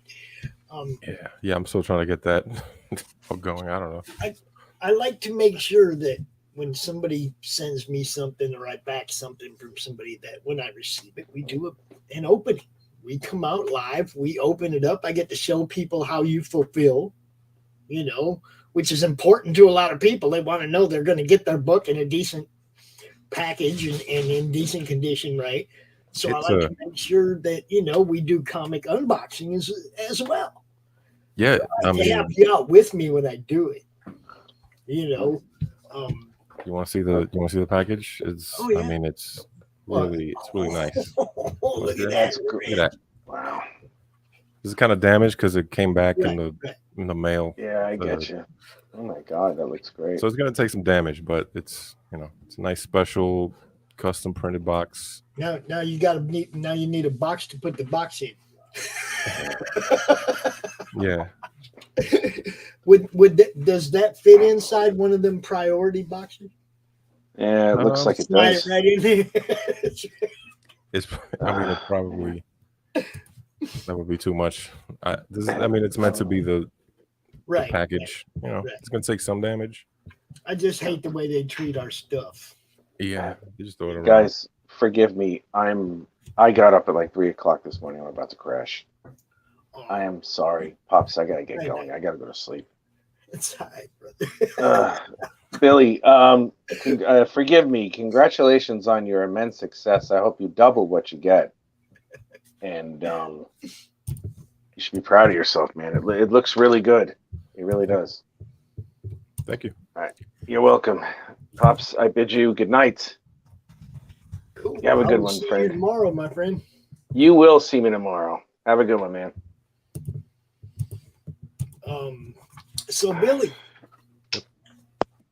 you go way back before this, though, right? You mean like? Yeah, I didn't start drawing yesterday. If that's what you mean. Yeah, been drawing my whole life, mostly my whole life. Started taking it seriously. I think it was at 11 years old. I saw some. I always wanted to just be like, I want to do something with drawing. I don't even care what it is. Like I saw something about how animation is done, and I was like, oh my God, that changed my life. I was like, I want to do that. And then I started getting into comics, and I was like, well, I want to do that now. And I started getting into video games. I was like, all right, I want to do that. It's just movies. And I was like, just let me into one of these. Let me do one of these things. Just movies, comics. I just want to draw some shit. So and then, do you see animation coming? Not anymore, because I did do some animation, like my own stuff, and it's so much work. It's too much work for me. You know what I mean? Like I prefer the comics because it's like you could tell your story, and not like it's just panel instead of like spending days and days on like a couple of seconds of story. It's like I want to tell the story more faster. I want to be able to just do it myself. Was that? I say one of our sponsors has questions. Oh yeah. Who that? I love this book. Everybody should back this book because thick thighs save lives. Wait till the third book. Thick Thighs will literally save lives. It's gonna be great. It's gonna be great. There you go. Tank, this is Billy. Billy, this is Tank. Billy, how you doing, man? How you doing? I'm doing good. Good, dude. I'm glad to see you're doing good, man. You're funded. You're overfunded. We need to get you more money. Dude, people need to know about this. This is awesome. I love it. It's fun. You got the frog plug, dude. The frog man approves. That's a big deal too. He's a picky dude. He's a picky dude. He doesn't. I've seen him give one-liners for people. I haven't seen him go too in depth on too many anymore. So yeah, that was cool. Yes, frog plug. Yes, frog plug. So, where'd you get the idea for the Dame Gang? I just like I said, I've been drawing my whole life, and I'm drawing a lot of ladies, fake ladies, and I got really into this. Like, if you scroll up to the one where he's next to the old man, just like the image, like that whole imagery of like the giant woman, giantess stuff. Mm-hmm. So I was like, it'll be cool. I haven't seen anything really like this to do like a superhero story with this type of visuals. You know, like the giant ladies get superpowers and just do like a classic superhero story. Like with this book, she uh, she grew up. So what happens in this world? Like these giant women, they like you get giant women randomly, sort of like how dwarves happen. You know, it's just a random thing. It's very rare, but it happens. So in this world, women they become giant. Some women become giant, like rarely. This one, the main one, the blonde chick, she grew up being taught how to fight from her father. Her father was a like a boxer, and she was trained to fight, and she was really good at the time, like when she was young. And you don't really get to see, you don't notice that you're gonna be a giant until you hit puberty, and that's when you can have like a big growth spur. Um, but right before that happened, she ended up like hurting a girl who she was fighting, like severely injuring her. And people, they thought it was because of the extra strength that she was developing because of the giantism. So then she was like banned from fighting because as a giant, there's no leagues for such people. So she's not able to actually fight. And she grew up becoming like a trainer, but she's like, I really, really want to get back into fighting. I want to. So she's like, I'm gonna go find some other girls that are my size and just figure out how to fight them. And um, so that's how she meets the other girls, and she gets involved in this plot because one of them is stealing this artifact here, and it gives them superpowers, and then they're trying to figure out what the hell is going on. That's the setup in the first book. Is like they get the superpowers, they're trying to figure out what's going on. They like the old man who used to own the artifact gets kidnapped. They rescue him, and then they're like, "All right, can you explain what's going on?" That was part one. Motorcycle's working real hard, bro. Oh yeah, it's custom made, obviously. So that's Vanessa's the girl driving it. She's got custom made motorcycle. She makes her own clothes because it's hard to find the right clothes. You have to go to like whatever the big and tall equivalent. I don't know. She just makes her own clothes. She's like, I need my own style. So then part two is when, and this is campaign for part two, is when things start to get crazy. I introduce the other girl who she's got like psychic powers. So they all get like elemental powers from the artifact. One of them is water, earth, air. And this girl here gets psychic powers. This is in this part. Part two is when they start to interact more with the main villain because he wants the artifact, and things start to get complicated. The dames get arrested. They try to work out a deal with the authorities to, if you catch this bad guy for us, we'll let you out, and that's how things develop. I like that. Bam! I love the sequential storytelling, man. And that's always a good selling point for me personally. Yeah, me too. I'm following it. I'm just like, I love this. This is great. Yeah, and that I am one of those guys. I read every book at least twice. The first time I'm reading it via the pictures, and the second time I'll actually go through and I'll do it in one sitting too. I'll read the book twice in a sitting because it doesn't take long to read a story through the pictures. And then I'll go through and read the words, and I like it. I like it a lot. Welcome, Alley Cat. What's up? Same shit, different day. How are you doing? Oh, this is beautiful. There you go.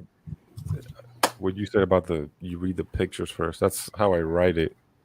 I make sure to write the story as much as I can with just the images, and then the dialogue is like basically like complimentary. Like that's Right. like on top of it. That's the way comics supposed to be. The art tells a story, and the dialogue is told in the bubbles. You know, I mean, you can't really tell what they're saying, but you can see what's happening if the artist is giving you a good visual, right? Yeah. Now, Allison is also an artist that does comic books, and I've been accused of such. Billy, I'm a fan, but I'm not an industry professional by any means. So I like to bring people in that actually ask questions that mean something. They bring legitimacy to the panel. You know what I'm saying? Wait, what I say means something? Wow, this is great. So, Allison, what do you think? I think they have big boobs. There's nothing over a ton of Alpha club. Alpha Tango, everyone. I'm in that ton of club, Alpha so- Alpha Tango. They got big butts and thighs too, though. They do. That's fine. I have no problem with that. I saw the concept art. Actually, it reminded me of my art a little bit. It's stylized in similar ways. I love this. Yeah, I like the art. So I give think us a it's- little rundown on each character there, Billy. We ain't no rush. These are the dames. Main character, Maven. She's a fighter / trainer. But she used to be a fighter. She wants to get back into fighting, but there's no giant women to fight. There's no leagues of that sort. So she just goes out, starts fighting, picking fights. She's kind of a bully at first, you know, like that's sort of the point of the story from 1 to 3 is like she starts off like kind of a bully, but then she learns to use her powers for good throughout the story. Vanessa, she's a model, stripper. She's like a Instagram girl, Instagram model type of chick.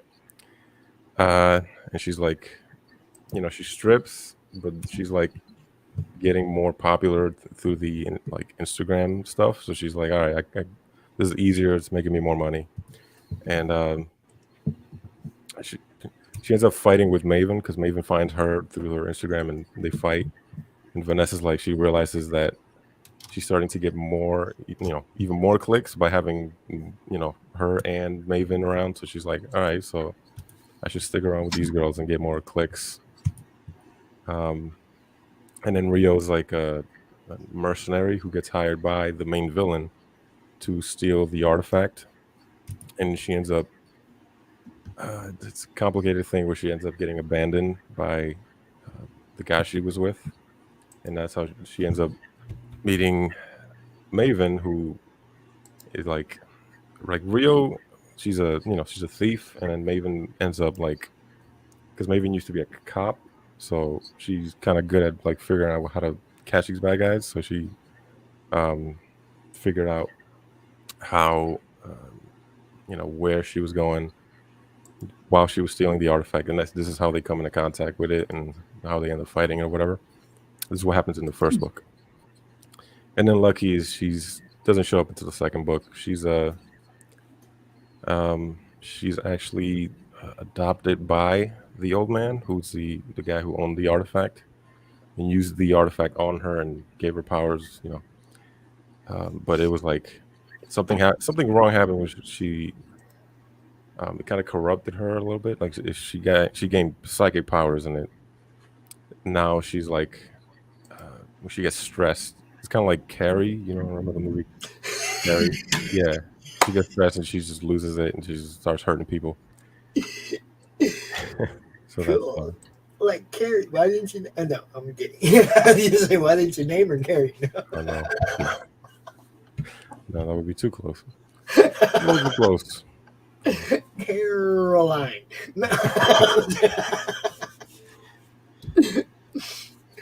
So, you look like you have a lot of fun doing this. Oh yeah. How did the first book do? Did pretty well. As far as like how much it made overall, it was like 18,000. I got to. I'm more thinking backers. How many backers? How many backers? Like 400. Yeah, we need more backers, yo. We need to bump this one up. Let's go. Yep. For real. Please let me get this link in the chat. You guys know what we do with them. Yeah, I'm with Jim O'Reilly. I like the eyes, man. Very beautifully done. You know, the window of the soul. Yeah, I love the characterization, the expressions.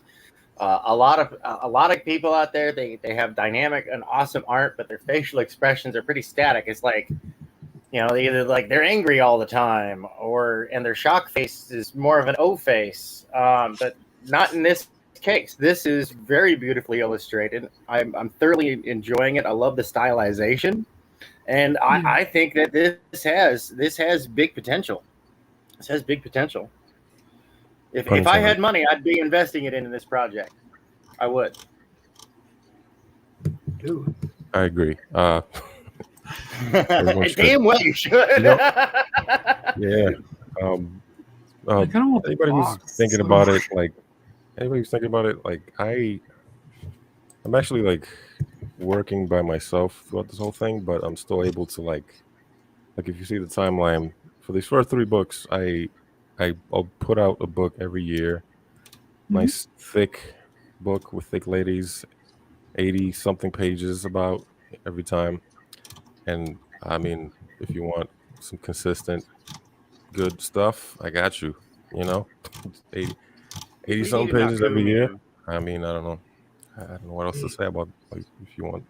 Like honestly, there needs to be like an Aku version of the Drake meme. You know, where like we got like some throw up like Squirrel Girl or something like that, and Aku disapproves. Then put up a picture like this, and Aku's like extra thing. Book in which big booty hoes. There you go. That's where I want. I want to just leave that there, right there. Easy talking about big booty hoes. Look at that. And then he corrected himself later on. He goes, "I guess they're not really hoes." One of them's a hoe. One of them's a hoe. There's always characterization. That one. That's another thing I really like about that lineup for the team. You've got your primary protagonists.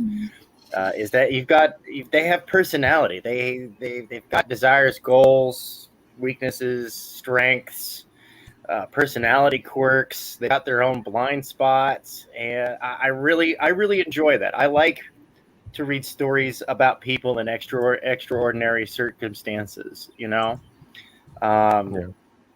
And it really does harken back to some of the best that comics used to offer, you know, back before it was like a mainstream thing to be okay with comics. I mean, I grew up in the generation where you got picked on if you were older than 10 years old and you read comic books.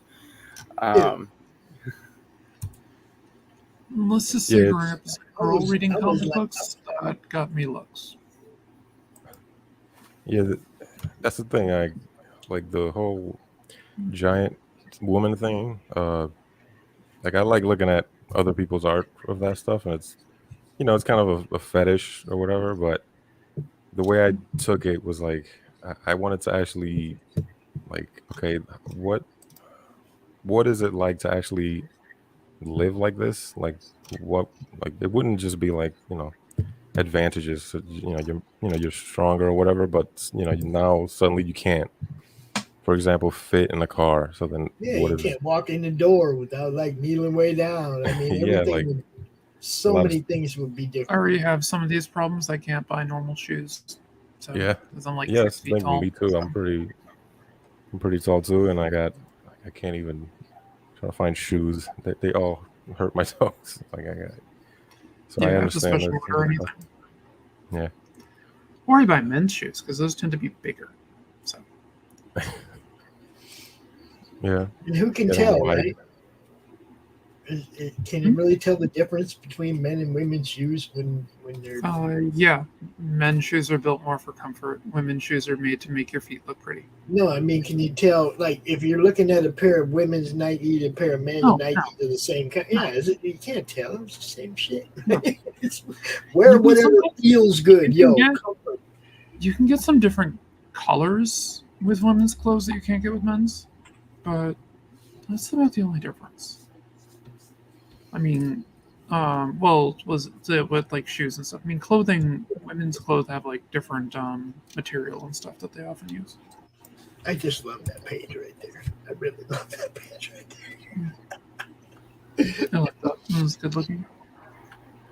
She would have to we're get. definitely gonna have to show this to the people down at Savannah Comic Con at the end of this month. We heard that those people, the people at Savannah Comic Con, like comic book conventions, so we decided we're going to put a comic book convention inside the comic book convention. Comic Con will be broadcasting live, L-I-V-E, live from the Savannah Comic Con. Oh yeah, baby! We even got a VIP after party. Oh yeah, Georgia Luau. It's gonna be fun. Loud Aloha shirts, sliders, good food, brews. But no, I really want to dude, if you can get a hold of Pops or myself, man, we want you got any promo material or anything of the sort that we can even if I got to go print it out, man, I want to spread the word.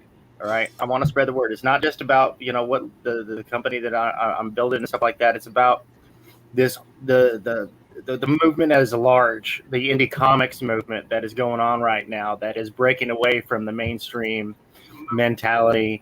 That's breaking away from I don't have a nice way to put it.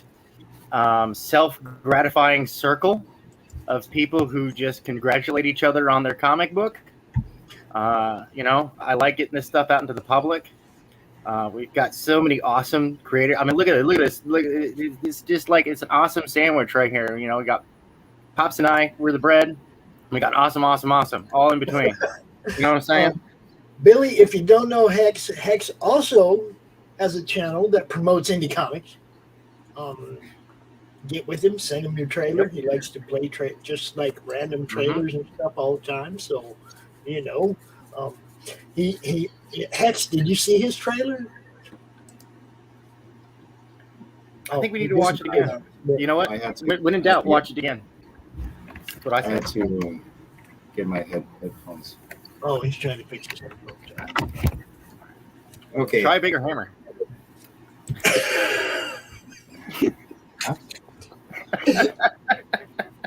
That's it. Can you hear me okay? Do you hear the humming sound? No, sir. Okay. You got a humming sound on your end? Probably have a bad connection. No, it's the fan. That's probably the air conditioner. Oh, okay. Okay. What it is there's a big fan in this room, and there's this laptop here will suddenly start blowing its fan, and it's really loud, and right up against the speaker, or the microphone, rather. So goodness. It hasn't happened yet, but it will. Word. All right. Oh man. So you say you want a promotional material? I'm not sure if I have anything. I just have the books and some posters and stuff. Well, you got a trailer. Pops has that trailer. We'll get it up. We got a big screen playing at the convention, so we got audio. So we'll be throwing up trailers and stuff like that and we will be having people out. Okay? Yes. Like the StreamYard link will be right there. Yep. I'm going to ask people not to step on each other. Let one person come out, do their thing, and then next person, I'm going to ask people to be polite to each other. But at the same time, I want online guests as well as live guests walking up. You see what I'm saying? I want to cover the whole con experience, but it still be CromCon. So basically, we're going to have a screen up behind me showing what's happening on the show. So you can come on the show from wherever you're at, the same way you're on it right now. And everybody walking by our table is going to see you. Cool. Yeah, we got live. We have a big screen monitor set up to. We're going to have a big screen monitor set up at the CromCon booth so that everybody walking by can see what's going on with the CromCon. We're going to have a camera set up towards the audience as well, so that people can walk up, ask their questions, and do some interviews. We want to spread the love. You know what I'm saying?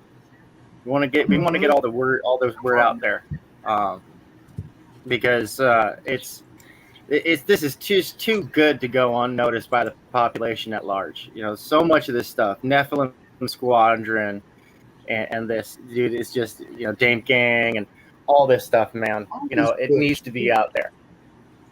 All these books that have been on this show today, that 2 of them are launching on our channel next week. That's what I'm talking about.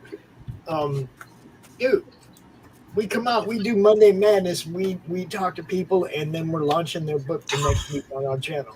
That's how we do it, you know. Word. It's dope. Oh, Pale Rider. Look at this guy. See what I mean? Pale Rider going to come out and I love it. off for us. Please don't.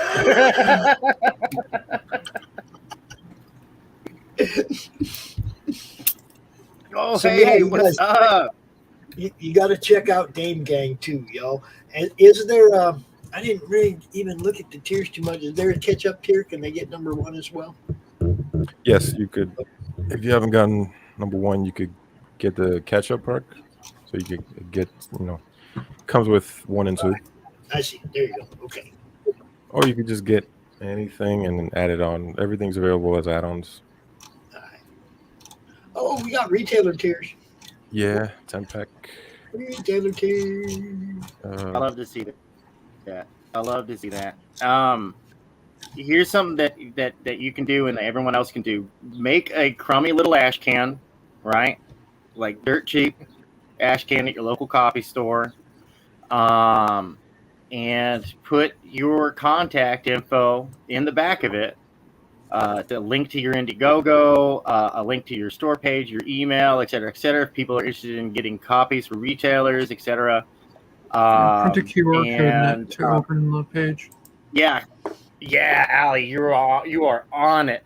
Yeah, a QR code that'll lead them to, like, you know, just like a purchase page. Like, go get a Shopify, go get a QR code that leads right to that Shopify order page. And reach out comic stores. Send them the ash. There's one hooked, a QR code hooked right to their Kickstarter campaign. Yeah. You scan it, So- and go right to the campaign. Goes right to your Yeah. Kickstarter, right to your Indiegogo, right to your homepage, whatever.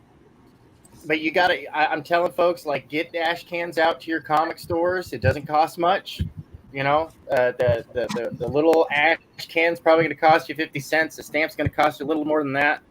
So for a little more than $1 a piece, or just about $1 a piece per advertisement to a comic store, and you know, I can't give a predict on turnover rates for that because nobody does this anymore. This is how comics used to be done. Back in the day, was really crummy ash cans, and because if it looks good on that crummy ash can, you know the final product's gonna be banging. You know what I'm saying? So, get it out there, man. Get the word out, and you know, let them know, hey, we do retailer bundles, so that way, you can make a profit on this, because that's, you know, they're a business and they want to make a profit, and that's why I love retailer bundles. I love it.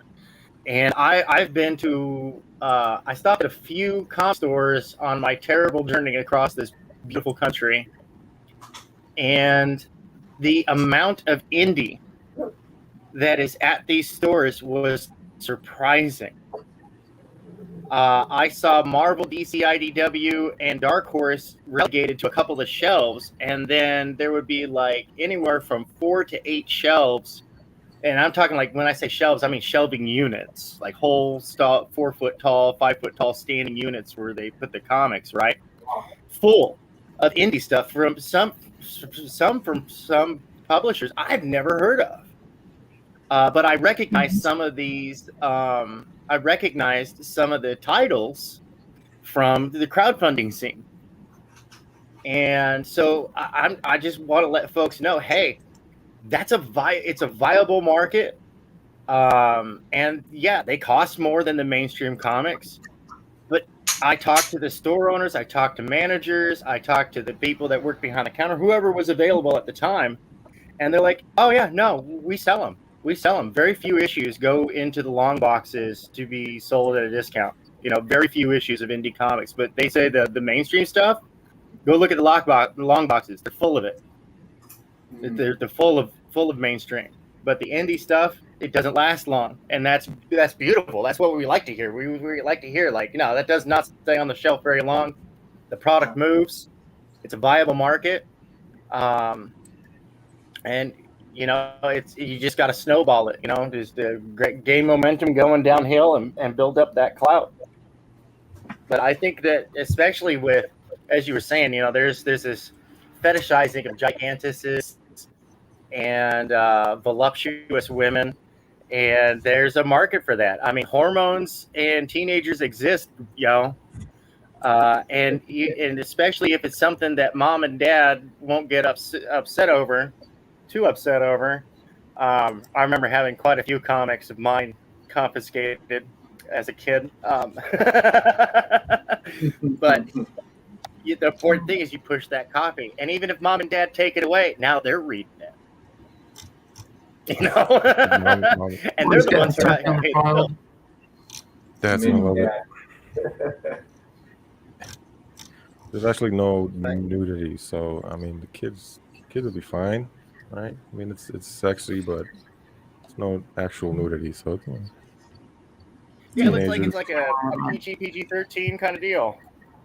Yeah, PG-13. That's about right. Cool. Yeah, no, see, that's perfect. That's market right to teenagers. That's a great demographic. They have tons of disposable income, and they want to be entertained. So it's a match. They had their parents' fucking disposable income. Exactly. Yeah, I know. I got teenagers. Actually, I make my teenagers earn their money, but still, it should be as it should be.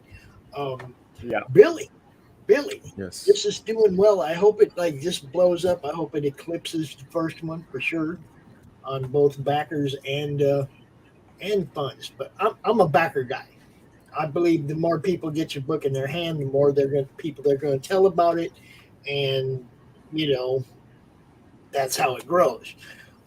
How much money you make can just be changed by how much you charge for the book, so it doesn't reflect the same.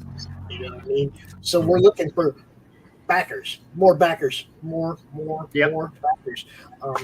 Everybody who's got a show that's watching, you know what to do. Hit Billy up. What's your Twitter, Billy? It's Billy Nunez _. There you go. Check me out there. Same thing in Instagram, YouTube. Billy Nunez. I should probably use it more, but I don't use it enough. We'll make sure we talk about this one. Definitely want you to pop in during CromCon so that we can, show you off to a live audience too. That'd be kind of cool. I'm kind of jacked for this. It's gonna be fun. I think we're gonna have a lot of people standing in front of our table the whole weekend. It's gonna be fun. Yeah, sounds fun. For real. And everybody out there in the audience, please go to your local comic store, go to your local Temple of Nerd game store, whatever it happens to be, and let them know that this exists. Yeah. And get them to get some copies. We can make this happen. I'm heartbroken when I see projects like this and like Company Man and Nephilim Squadron and Weaponized Werewolves, Smoke Box that aren't making $50,000, $100,000. I'm just going to put that out there. I think that these projects should be pulling in that kind of money, that they should be reaching that kind of audience. I was guilty of this at one point too. I hear a lot of people complain about shipping, but at the same time, I'm also one of those get your books into the stores, because if you get them in the stores, then I don't got to pay for shipping. Okay, if you want to get this book right here and your LCS, they might want to jump on that retail tier and get themselves 10 copies and put them on their shelf. But also for you, Billy, hit some of those retailers up, send them a PDF, say this is what I got. Let them know. You know what I mean? There's a lot of retailers out there that sell indie comics. Yeah. You know? Yeah, I was planning on doing that, making some phone calls and stuff. I have a friend that calls 5 a day, 5 days a week. So he calls 25 comic shops a week and tells them about his book and tries to get them to put it in their stores. I think he's in 30-something stores now. You know, you got to put in the work, right? You got to tell people about your stuff. Nobody else is going to. Well, people like me will. But you know what I'm saying? It's like you got to be out there putting in the work. I don't have time to call the comic stores for everybody. But yeah, man, 5 a day. What's it take? A half hour? Call 5 people a day. You know, check them off your list. You know. Yeah, I gotta do that. I used to drive around and tell the local book places around here and just drop off my books to them. I have some gaming stores carrying my book. Yeah, I mean, it's all footwork. You put in the work, and it pays off in the end. That's what they always told us, right? You got to put in the work. You got to put in the work. You know, if you're hustling, it's all gravy after that, because you know you put in the work, and everybody else does too. This other guy down here, this EB guy. Hey, EB. Hey, what's up? EB. What is EB? Come on, man. Hey, Tell everybody who you really are. That's what people call me, EB. So I just decided to go with it from now on. It's extra based. Hold up, you guys are gonna love this. This is the third Michael. We had 3 Michael guests today. That's crazy. This is the third one. Billy, if your name was Michael, it would have been a clean sweep, bro. Well, Right? Pops, look at it this way. You at least got a hat trick. Yeah, we did pretty good. 3 out of 4 ain't bad. Well, you got tic-tac-toe, right? 3 in a row. Yeah. So, Billy, you are more than welcome to hang out while we hear what this other Michael EB has got to say about what he's got going on. Actually, I have to go. I'm sorry. Oh, that's cool. That's cool. No worries. Have a good one, Billy. It was nice meeting you. Make sure you watch the channel during the final weekend of the month, 30th and 31st. Jump out into CromCon when you see us live. You know, hit that StreamYard link. Come on out, and we'll have this on the big screen behind us, and the people walking by will see it. You know, Definitely. it's going to be the biggest thing I've ever done. Be part of it. That's all I'm saying. Cool. That's cool. Yeah, I'll check that out. Thanks for having me. You bet. All right. Cool. Have a good day, my friend. And then there was this guy.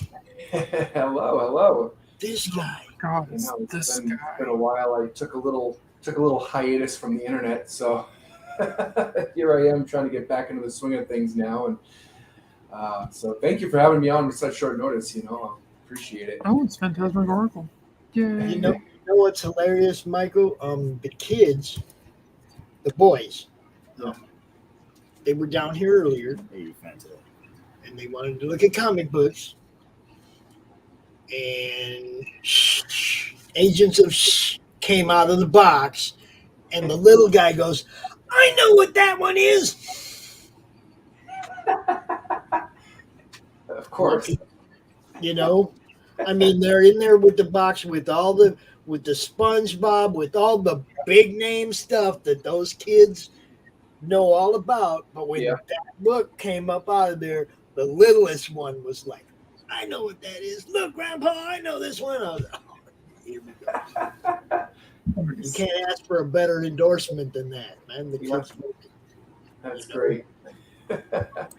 Also, I wanted to show you something. Yeah. Because they got into a little comic thing this morning. Love this. They asked for some paper because they wanted to make a comic book. Sure. Well, this is games.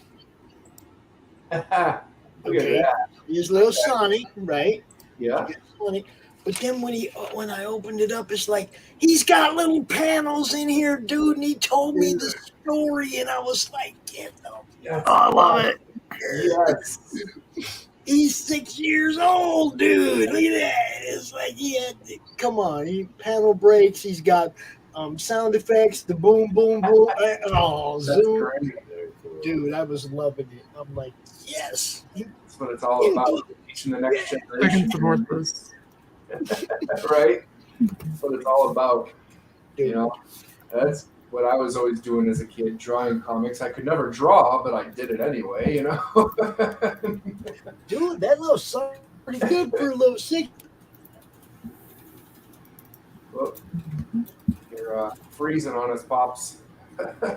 Yes, his internet goes Oh, out. the Time Lords. They got popped. Look at that. I love that. Look at that. Oh, Look yeah. at that face. Look at that face. Yeah. There it is. There it is right there. Yep.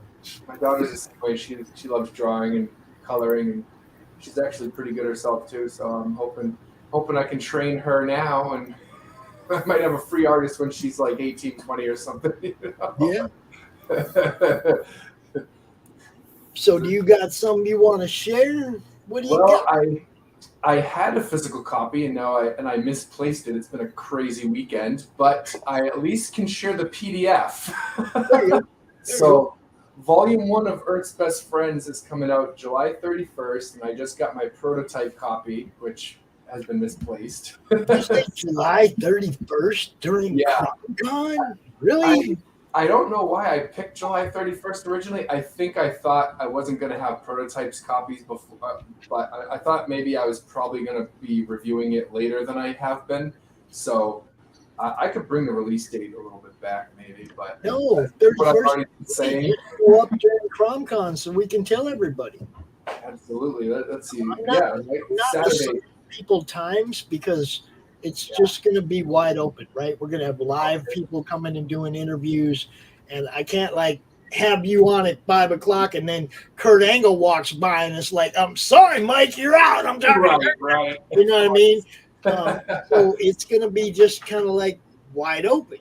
Okay. You know, people online can log in, and we'll have the screen behind us. People going to see your face as they walk by.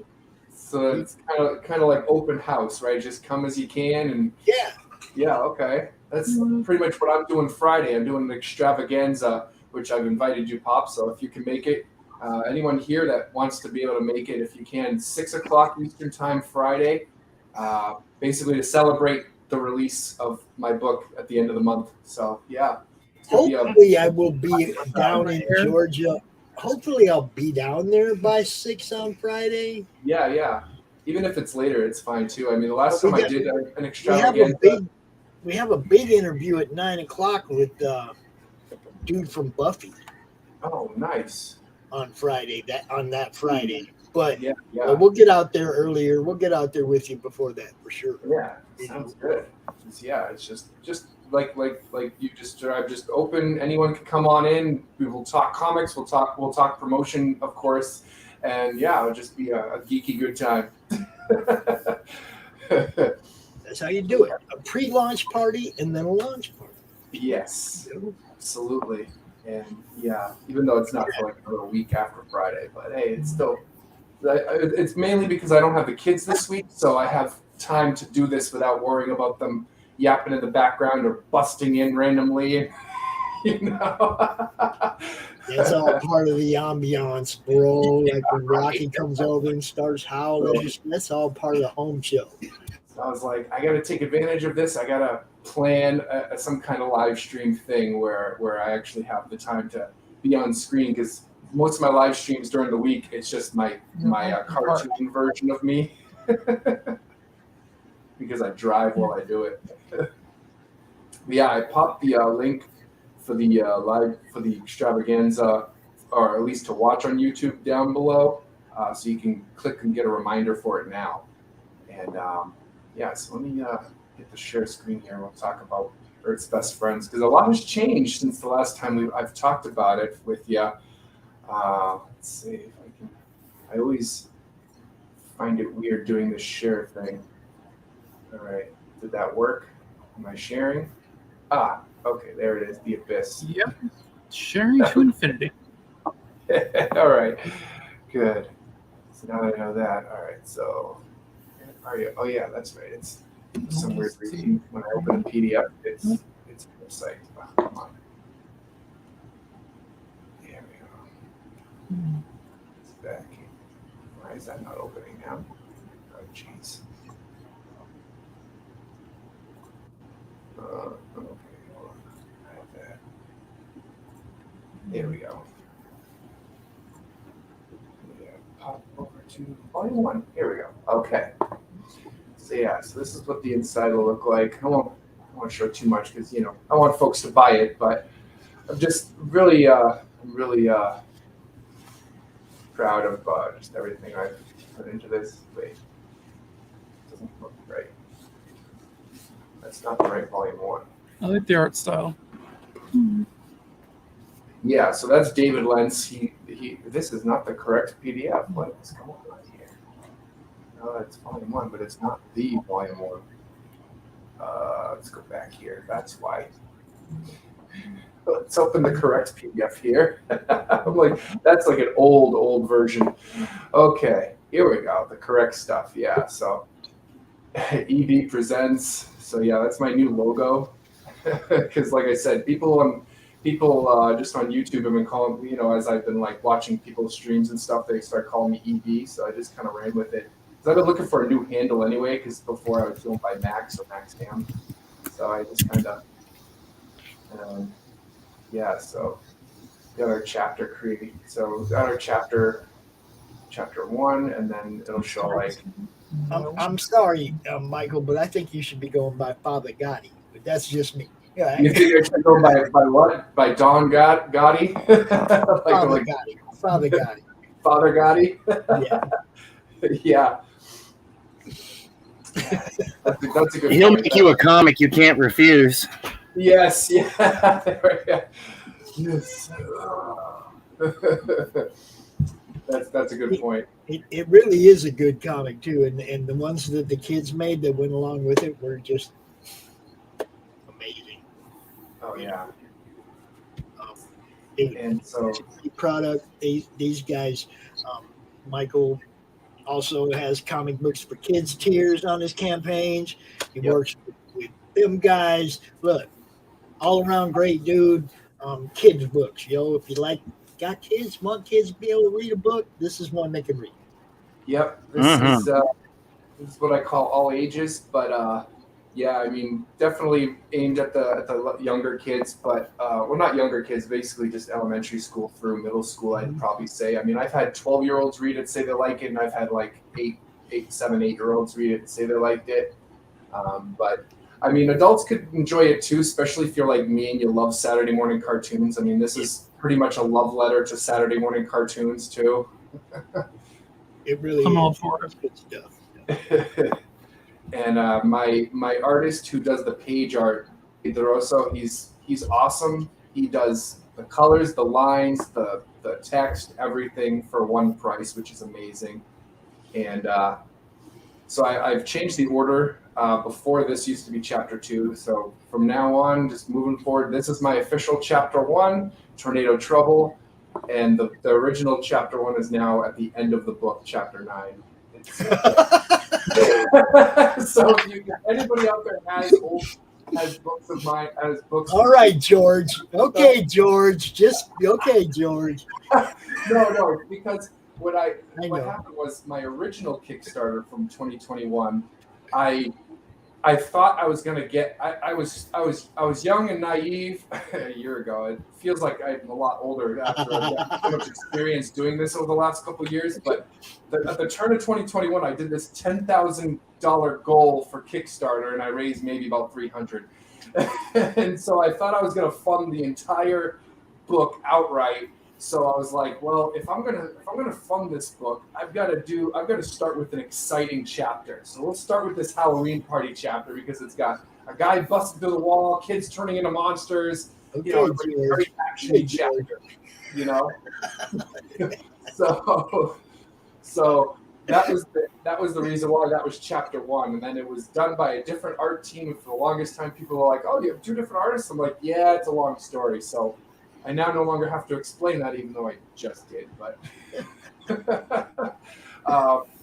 so these are my main kids. Jackson's Chloe, Lacey, and then Sealy. What? He's the youngest, so they're always like, "You need to be the distraction," or they're always picking on him or something. These 2 are the twins, at least in the comic. They're based off real kids in real life, but based off actual Munchkins. Yes. Munchkins. So Chloe's my daughter, Sealy's my son, and then this is my nephew and niece. But in real life, nobody are twins. I just made these guys twins because it's easier for writing purposes. Right. So I'm like, yeah, you know what? You guys are gonna be twins in the comic. It's fine.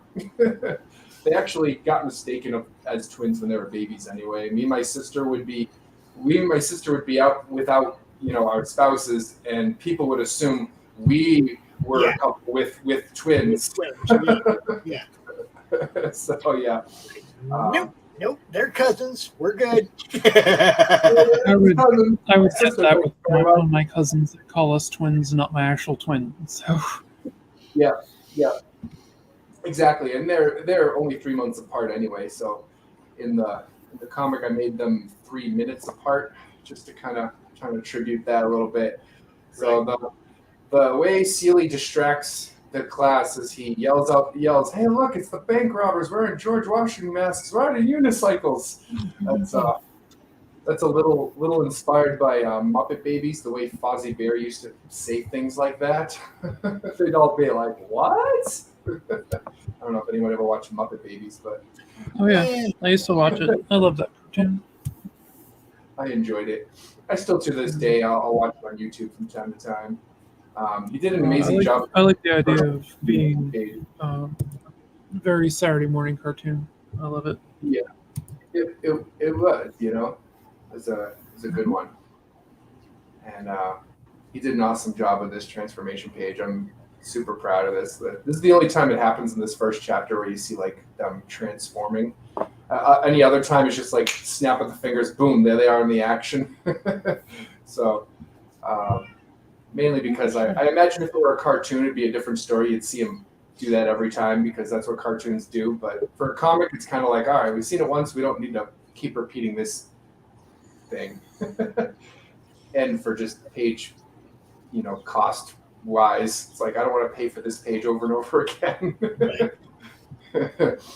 So then together they're the hyper feline ninja heroes, and then you have a little taste of the main bad guy.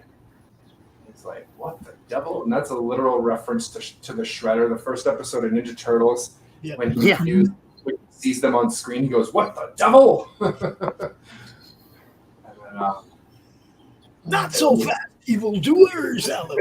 Then we have dialogue. Then we have dialogue arguments. And then she's just like, ahem. It's like, right, anyway. All right. Let's get to actually defeating these guys. No, it's also teaching kids proper English. Look, really? You went with evildoers? It's an applicable plural noun. Right. It's like, hey. I love it. English in your comic book, right? Yeah, a little bit. Yeah. Could be educational, They'd have to at least, if they didn't know what that was, they'd have to at least ask what that is, right? Yeah. And I am pretty careful with the violence, and because since it is aimed at kids, you don't want things to be overly violent. Right. If you notice in like things like Ninja Turtles, they never actually use their weapons on anything that can bleed. Well, they just bash the robots and stuff. They don't That's what they use them the robots. Yeah.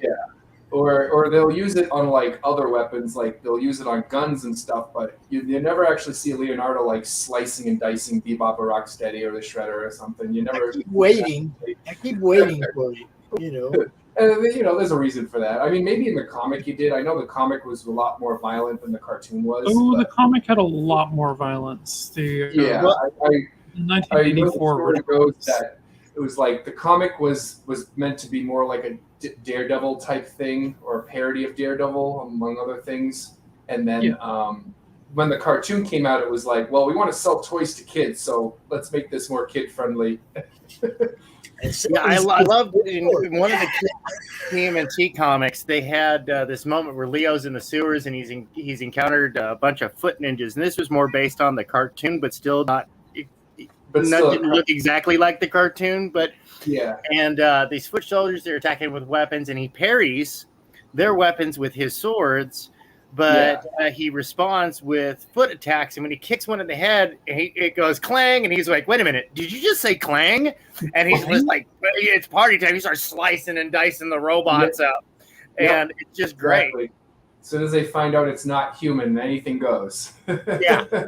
Then it wasn't much of a fight. The first couple of pages of the original comic, they basically killed the street gang. Oh wow! Okay, yeah. So yeah, the original was a lot more dark. I remember hearing that. It's crazy. I actually have a chance to meet Kevin Eastman this September. He's going to be because he's from my home state, New Hampshire, and that was where Ninja Turtles was created and popular. Too. It was a convention in Portsmouth, New Hampshire, that Ninja Turtles got its start. And, I was there. Were you really? Wow. I have 2 copies of Turtles 1. Wow, that's awesome. How much would you let one go for? They're both signed and personalized to me, so okay, $50,000 each. 50 grand, yeah, okay. Gotcha. No, those are not for sale. Yeah.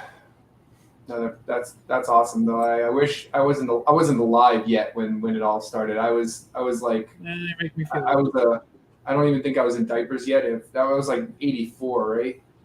It was 84. 84, yeah. So I was 2 years before I was born.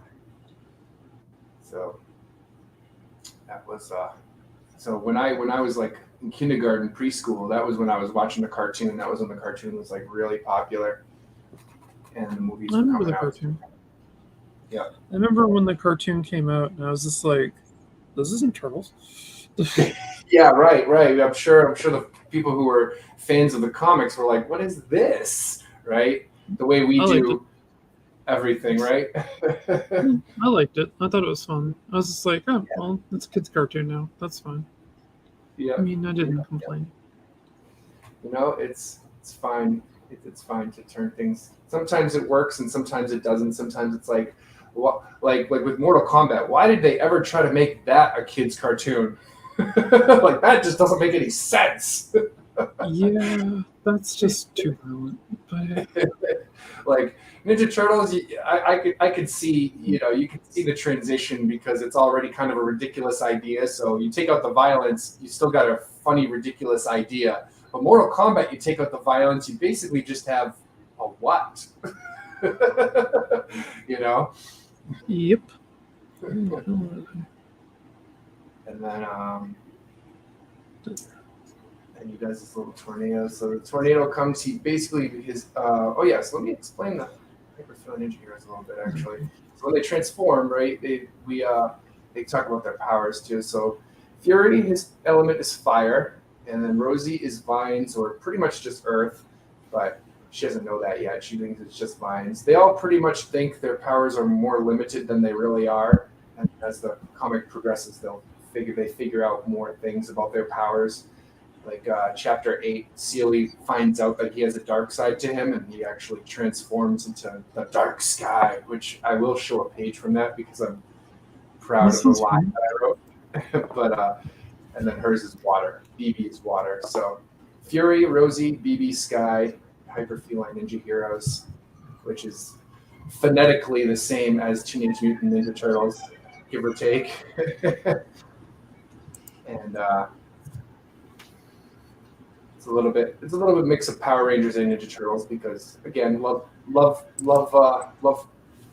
tribute to Saturday morning cartoons and things that I grew up with. And then we have this little thing with Jack Blade here. He's the vice president of the world.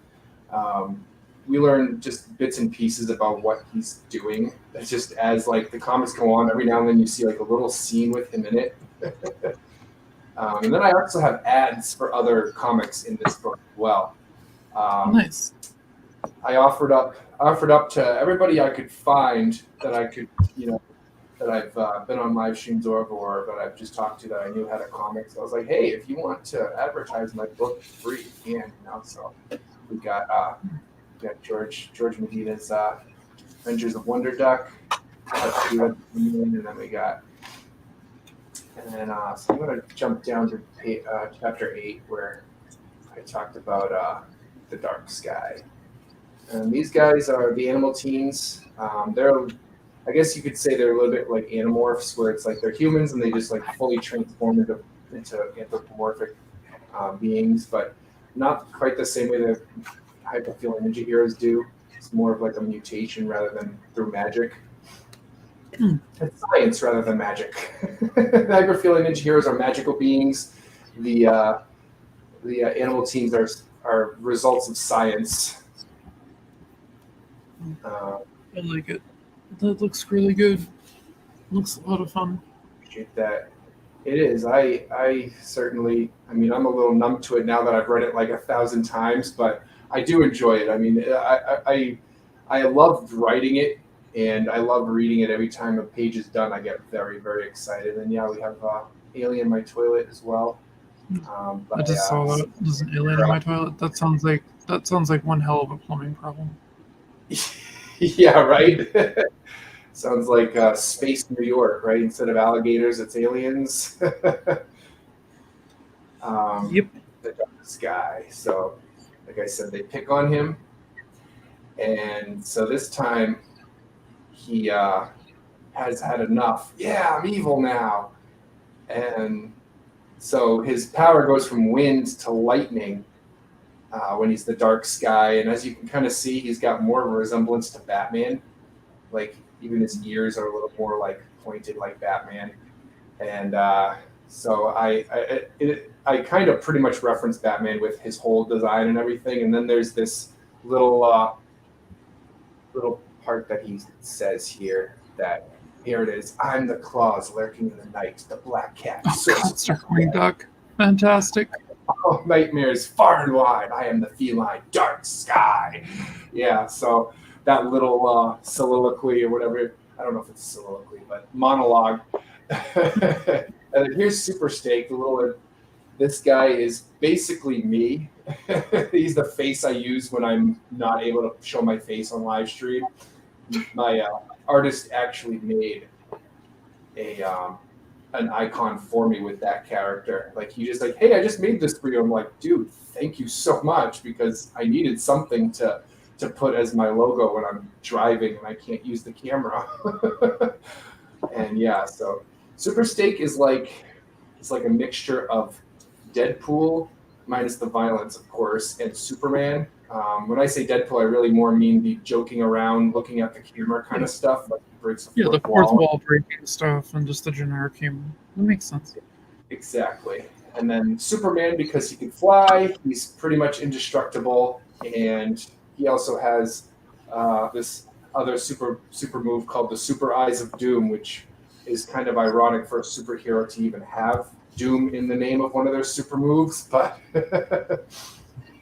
I was 13 when I originally wrote him, and now with an adult brain, I'm like, I'm just gonna go with it.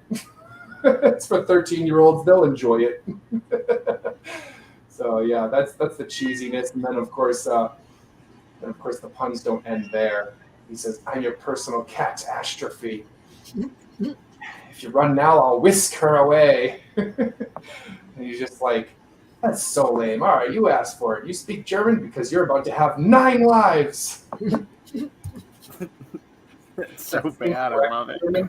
It's incorrect German because they would use the word kind, not 9, but whatever. Yeah.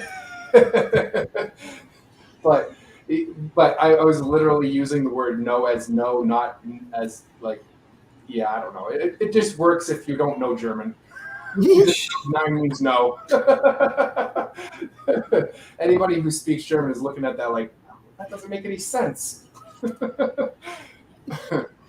But yeah, so that's I don't really want to show too much because I mean I've pretty much shown pretty much all these pages at one point on things like Instagram and stuff, but I really would prefer folks to buy it. You know, it's like you've said, yeah, it's a lot of fun, and I can't wait to actually have physical copies again because I can't even believe that I've lost the original one I had. You know, so I'm just gonna end my thing. Where did that thing go? All right, No, there. I just sent some pictures of some of the comics to Pops, and he's like, "Oh, I have some of these." I'm like, yeah, not many, but I have some of them. Yeah. Well, I sent the run of the first like 10 or 12 issues of Turtles to him. I also have all the micro issues and stuff. So That's awesome. That's I'm hoping to at least, you know, I'm probably gonna have to buy something to get his autograph. I had to get Steve Levine's autograph that way, but I can't pass up a turtle artist or a turtle creator's autograph. I have a think it was sketch by Laird around here somewhere. I have Kevin 2 times. You met Kevin twice? No, I have his autograph twice. Oh, you have his autograph twice. Okay.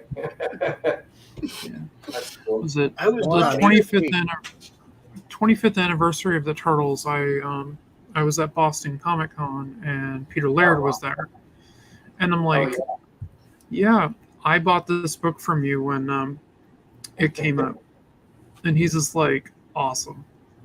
And then he goes, I think I remember you. You were the only girl. And I'm like, yep. You probably were at the time, right? Yeah. Well, my brother and I were into comics. I liked them more, though. That was kind of weird. But hey, I've always been the crazy artist. That's fine. You know, that works out for you, right? Yeah. And I have an annoying cat. Who's been fed. No, knock it off. Got both my kids into them. So, in Comic Books for Kids, after I donated some money to him, he was like, I'm going to send you a whole bunch of stuff. And then he sent us quite a box of stuff. I was like, oh my gosh.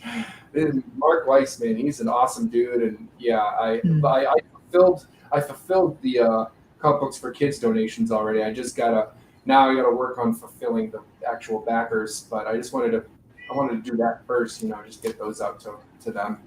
Yes. So I can't wait to hear about them. If he posted it all, I can't wait to see what our kids might say about it there. But I've also got copies of my book in the library, and it's checked out. It's checked out quite a bit. So I'm hoping that creates fans. You know, I've learned that when you have the younger demographics that don't use the internet, it's really, really hard to figure out how to get a fan base, because if you're not appealing to adults, they kind of say, well, why the heck would I want to read this? Even adults with kids, they're like, well, I'm looking for me, not for my kids. Yeah, well, I tend to buy books based on the artwork first. And if it has stylized artwork, I'm more likely to buy it. So, like your book would appeal to me because it has stylized artwork. Oh, excellent. When I go looking for something in the back, I look for something for the kids. I always look for something for the kids first. If I can't find something for the kids, then I'll try to help somebody get over the funding goal. You know. Yeah. So. I'm always looking for something for the kids. There's 4 of them running around here. Yeah, you have a lot of kids running around. And that's not including the dogs. Yeah. No, this is the type of stuff that I look for as well for my kids. You know, I like to find stuff that's age appropriate. My kids, they love comics. You know, they kind of geek out that I draw and stuff like that. So they're always drawing comics and whatnot. And I practice my. Actually, I've got a project coming up with my kids. I'm going to be doing some breakdowns where I'm going to just draw some form. I did an experiment while we were on the road. Yeah. With a couple of my sons, where I just kind of whipped up some breakdowns. They want to learn how to draw comics, so I whipped up some breakdowns, and they drew over it. And I was like, "Holy moly!" It's amazing what an artist can do with a good breakdown artist. And I was like, and I'm like, dude, these kids are 8 and 10. Yeah. I was like, you know what? I think we're gonna do an experiment here and see how it turns out. I think it's gonna be fun though, because I'm gonna help them bring some of their comic ideas to life. Yeah, it sounds awesome. No, I like that idea. I mean, I do. What's it? When I do cons, I do a bunch of breakdowns beforehand and set them up, like just pre-done poses. I have my light board and I just light board over them and draw the thing right there. So much easier. Lets me get done so much quicker. Yep. Clever girl. You taking notes, Tank? Right. Yep. I'm stealing all the good ideas. Oh, please do. It's so much easier. Yep. I wish It's like busy weekend. We ain't gonna have time for you to just sit there and draw the whole time. You have to. Yeah. Oh, dude, I don't get a moment's rest until I'm back home from the convention. Even then, I got to hit the ground running. Yeah, you don't get no rest then, because then we can start talking about our relaunch. So, you know. Oh yeah. Well, while I'm down at the Savannah Comic-Con, actually, before and after the Savannah Comic-Con, I'm getting a bunch of actual like boring business stuff done. The LLC's getting filed. Nice. We're gonna get a starter loan for the company, and just some little something to prime the pump. I want you to stay in here after the show's over. I got something. Okay. To show. Well, yeah, what I'm doing is I'm building a publishing company, nice. and I've got great merchandising sources to give market competitive pricing on quality clothing items right now. Like right now, I've been the reviews that I've received from the alpha set of shirts that we sold was that some of the items that we sold, the reviews that we got back were overwhelmingly positive. They were like, dude, I paid $50 at the Gap for a shirt that didn't feel this nice. And I'm like, wow, it's I mean, not to demean the product, but I'm like, it's just a t-shirt. And they're like, no, it's not just a t-shirt. It's like, this is nice. Like the hoodies are being well received, the beanies, all this stuff. And that's something I want to get out there too, is because we kind of tap dance around the issue of the economic situation going on. And so we have to impart it's on us as producers to impart a high degree of production value, absolutely, for this stuff and functionality too. So, because for the next like 2 or 3 years, it's going to be a little rough. And we're going to watch a lot of the indie guys fold. We're going to watch them give it up. And it breaks my heart to say something like that, but it's reality. It's true. I mean, people are tightening their belts, so yeah, really, it's going to be tougher than ever to convince folks to say, well, why should I spend my expendable income on you? It's a lot less than it used to be. So now I can only support one Kickstarter a year, or rather than 10. Yeah. And with World War Hell, we've got the tabletop strategy game to end all tabletop strategy games coming out. World War Hell in 1942, all hell breaks loose, and we're unlike Games Workshop, we're digital friendly. Like unlike Games Workshop, you don't have to buy our physical product. You can just get the cheap digital one, man. We want you to play. We want you to have fun. We're trying to bring you some entertainment and make a little scratch on the other side of it. And that scratch on the other side is, I couldn't have said it better. Yeah. Now, Tank, is that the company that you're doing with Greg, or is that your own thing? This is my own thing. Yeah. Okay. This is something I've been building for quite a while. I've been putting into the resources, and I'm kind of activating a lifetime of working in the entertainment industry and acting upon contacts. I've got some folks out there that I helped them get where they are, and so they get me some good deals to help me get to where they are. And I want to bring as many people as I can with. I mean, we're not open for submissions just yet. We're still getting, we have our baseline products. Yeah. And we've got a baseline lineup, which is really awesome. I can't wait to announce them, one at a time as they get ready to go.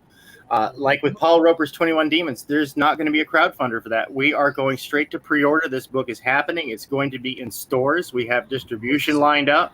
So if you want to get your advanced copy, that will be up on the store as soon as that launches here in the next week or so. Definitely by the convention, we'll have our online store. People can pre-order their copy, or you know what? You can wait. That's fine. You can wait. But first prints are going to be limited. A first print run is going to be limited. We want to reward the people who really want it, who are really excited about it. We want them to be special, right? Yeah. And by doing a severely limited first print run, that's how we hope to do that, to convey that extra value, so that way we can go into a second print as quickly as possible. Oh, this is gorgeous. Wow. Thank you. Gorgeous. Yeah, that's awesome. The colors aren't final. I just threw things on there to get an idea of what I wanted to do. So. Goodness gracious. I love it. Is that a Lori Calcedera? Rich isn't here to say it right. Just, we have above it is is it three F-14 Tomcats? I think that's what they are. Yeah, I was looking at pictures and stuff. So cool. Well, it's one of them copied 2 more times. So.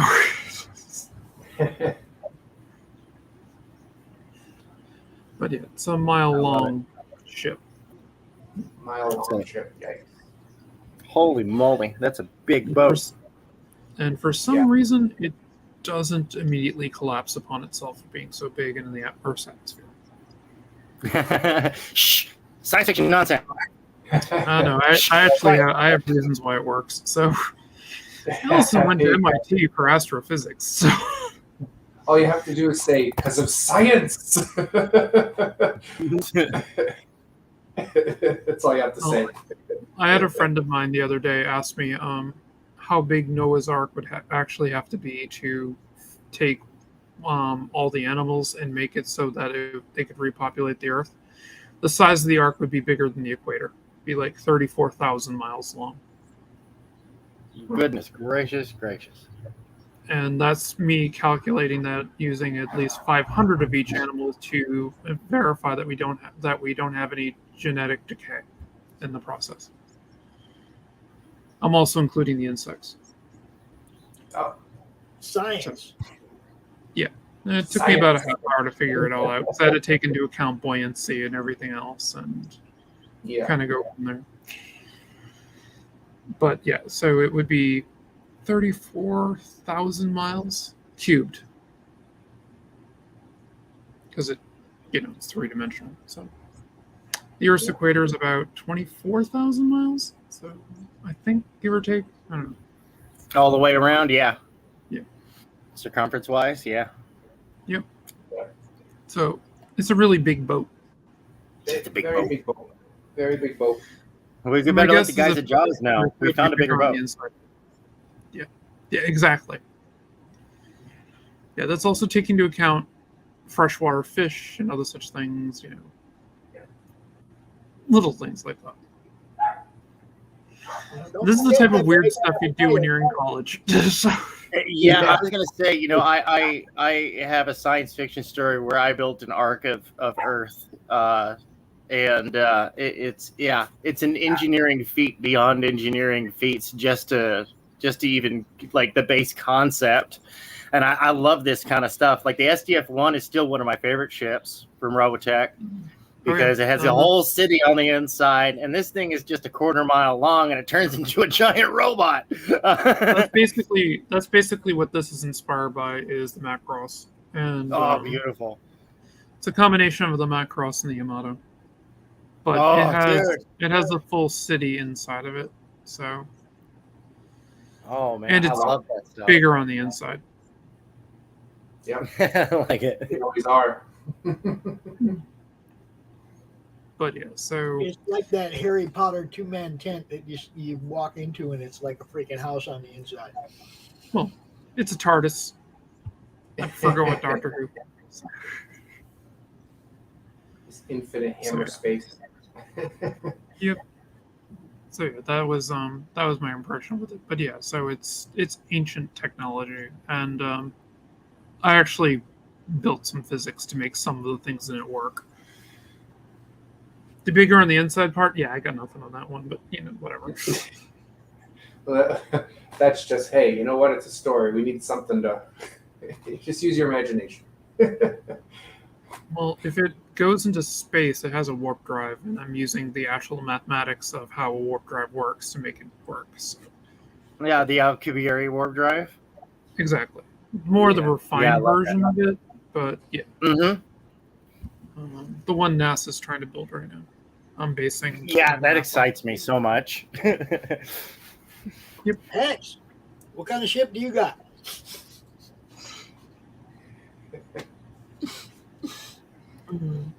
He fell asleep, yo.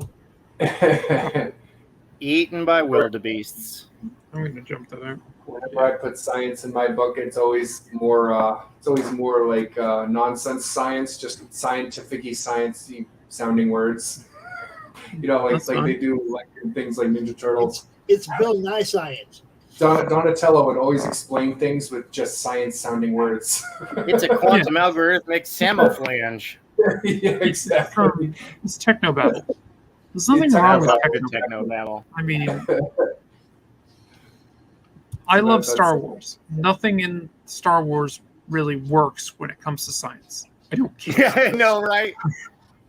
But that's because none of those people are Earthlings. I was impressed with the people who actually made a lightsaber, though. The working lightsaber. Oh yeah, the Hacksmith. Those were the engineering channels, right? YouTube. Yeah, channels. it was Hacksmith, I think, did it. They made a couple of different versions of it, but they're basically proto sabers. I mean, you need a backpack. It's basically a plasma. It's basically a giant plasma beam, right?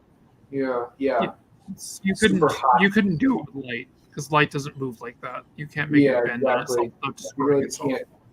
You really can't make light solid, right? It's not really a thing. It doesn't work. But the plasma, well, physics says otherwise. But you can't really make light solid. But again, even plasma is not solid because you basically need a way to contain it. Otherwise, it just gets everywhere. Well, they could parry it. So it definitely hit things and had resistance. So. Yeah, there's a whole bunch of channels that I extended follow. a bar or something like that, and I'd have to watch it again of how it worked, but it was entertaining. You know what I want to get my hands on? Some ferrofluid. You ever see that stuff? Mm-hmm. It's this NASA space goo, but it like reacts to sound, so it's really. There's this guy. Well, there's this YouTube channel that I followed. He made a Venom suit out of it. And made it like crawl up his whole body just like Venom using sound. Yeah. It's pretty cool. I think I saw the same video. Yeah, you've probably seen it. I was like, oh yes. Forget the guy. It was like J. I think it's like J something. J video maybe, I don't know, but the guy's name is Jason, I think, or Jake, something like that. But yeah. He made a working like wall climbing Spider-Man suit where he's basically just using his hands and legs to crawl like Spider-Man. Like, yeah. Yep. Yeah, I think he also had something on his knees too. So. But yeah, that's what I mean. Like, it was his knees and his like forearms basically. But he was like literally just. But that was it, and he climbed a building. And I was like, man, why is he? But the problem I have with those videos is the guy's good looking, so it's like, why does he get to be smart and good looking? That's not fair. It's bad enough he's smarter than me, but he's also got 6-pack of abs. Come on. Yeah, that sounds like that's like some of the crazy stuff that we would have done in college and stuff when I was going. People did some really stupid things. Yeah. This is true. But it was fun to watch. So. Oh yeah. I mean, they're awesome videos. He made a working Thor hammer, like crazy. There was. So, Ellie, you did see that next Tuesday we're going to have a launch party during the brew. Oh yeah. Right? Oh yeah, I'm looking forward to it. And next Monday we're going to have a launch party on the Madness. Yep. Saw that too. You have double launch parties, back-to-back launch parties. All on Back-to-back. It's going to be big, big, big. But then Thursday, gaming with Thursday Alley. we have D&D, gaming with the Alley Cat. Mm-hmm. Live on the show. Next Thursday, can we maybe move it up a couple hours? Maybe. Because is that because you have to get on a travel? train next Thursday. Maybe. I'll see what I can do. I was debating on taking the next one off for and doing every other week. So. Okay, either way, that would work fine too. I just know I'm going to be on the road headed to Savannah. Yeah, I just don't I don't typically get up till about 2 p.m. My time. I try not to bother you. I always seem to send her a message and she's like, I'm still. No, it's fine. I don't mind. You can message me. I sleep odd hours too because I normally am working third shift. This week I have a few days off, but yeah, normally I'm sleeping between like 9 a.m. and 5 p.m. I did that for years. Yeah. Nowadays it's more due to my disability. With multiple sclerosis, I sleep a lot. A really lot. So that's more what that's from. I have to sleep like about 12 hours a day. Usually I sleep more. So on that note, I'm going to cut this one off because we got tomorrow morning, Tuesday morning brew. You know where we'll be right here. It'll make me wake up early. All right. You can sleep. You know you can sleep. I try to make it. I don't want to wake up early. Tank and Hex. Hex, are you there, bro? Hex. Hex. Hey, you're still there. He got eaten. Hey, Mel. They got him. Mel. Oh, he's here. He's There he is. What's that? What did I miss? Everything. We've been talking about you for like 20 minutes. All of it bad. That's all good. All right, everybody. But I'll be seeing you later. I'll be on tomorrow morning. Bright and early for me, 11. So. I think. Alrighty. I think. Thanks for having me on, guys. I appreciate it. Anytime. It's good talking with you. Yeah, Hex. I love your book. Thank you, everybody. Appreciate that. So I put the Hex, link for you are more than welcome to come out to the Tuesday morning brew. You know that, right? Oh yeah, yeah. Okay. Yeah, Okay. Just saying. No, I'm working those hours. Oh. Working. Yeah. Working. Man, why you got to use such language on this show? I know, man. We go For through the fuck's whole sake. show without saying any bad words, and then here comes Hex. You can't see the red in my hair. Y'all go check out Nephilim Squadron, all that stuff. Go check out Earth's Best Friends over here. Tank Ferris, links and stuff. Float on the scene. Go check out Alley Cat over there. You know what's up. Hi, You got how are you? stuff? Everybody's got stuff going on. Okay. We'll see you all later. If you like this show, you'll like some of our other content. Ain't that right, Tank? No. Oh, yes. Most definitely. Yeah. All right, guys. I'm out. Don't I'll go talk to you nowhere, guys. Tank. I want to talk to you quick. Peace.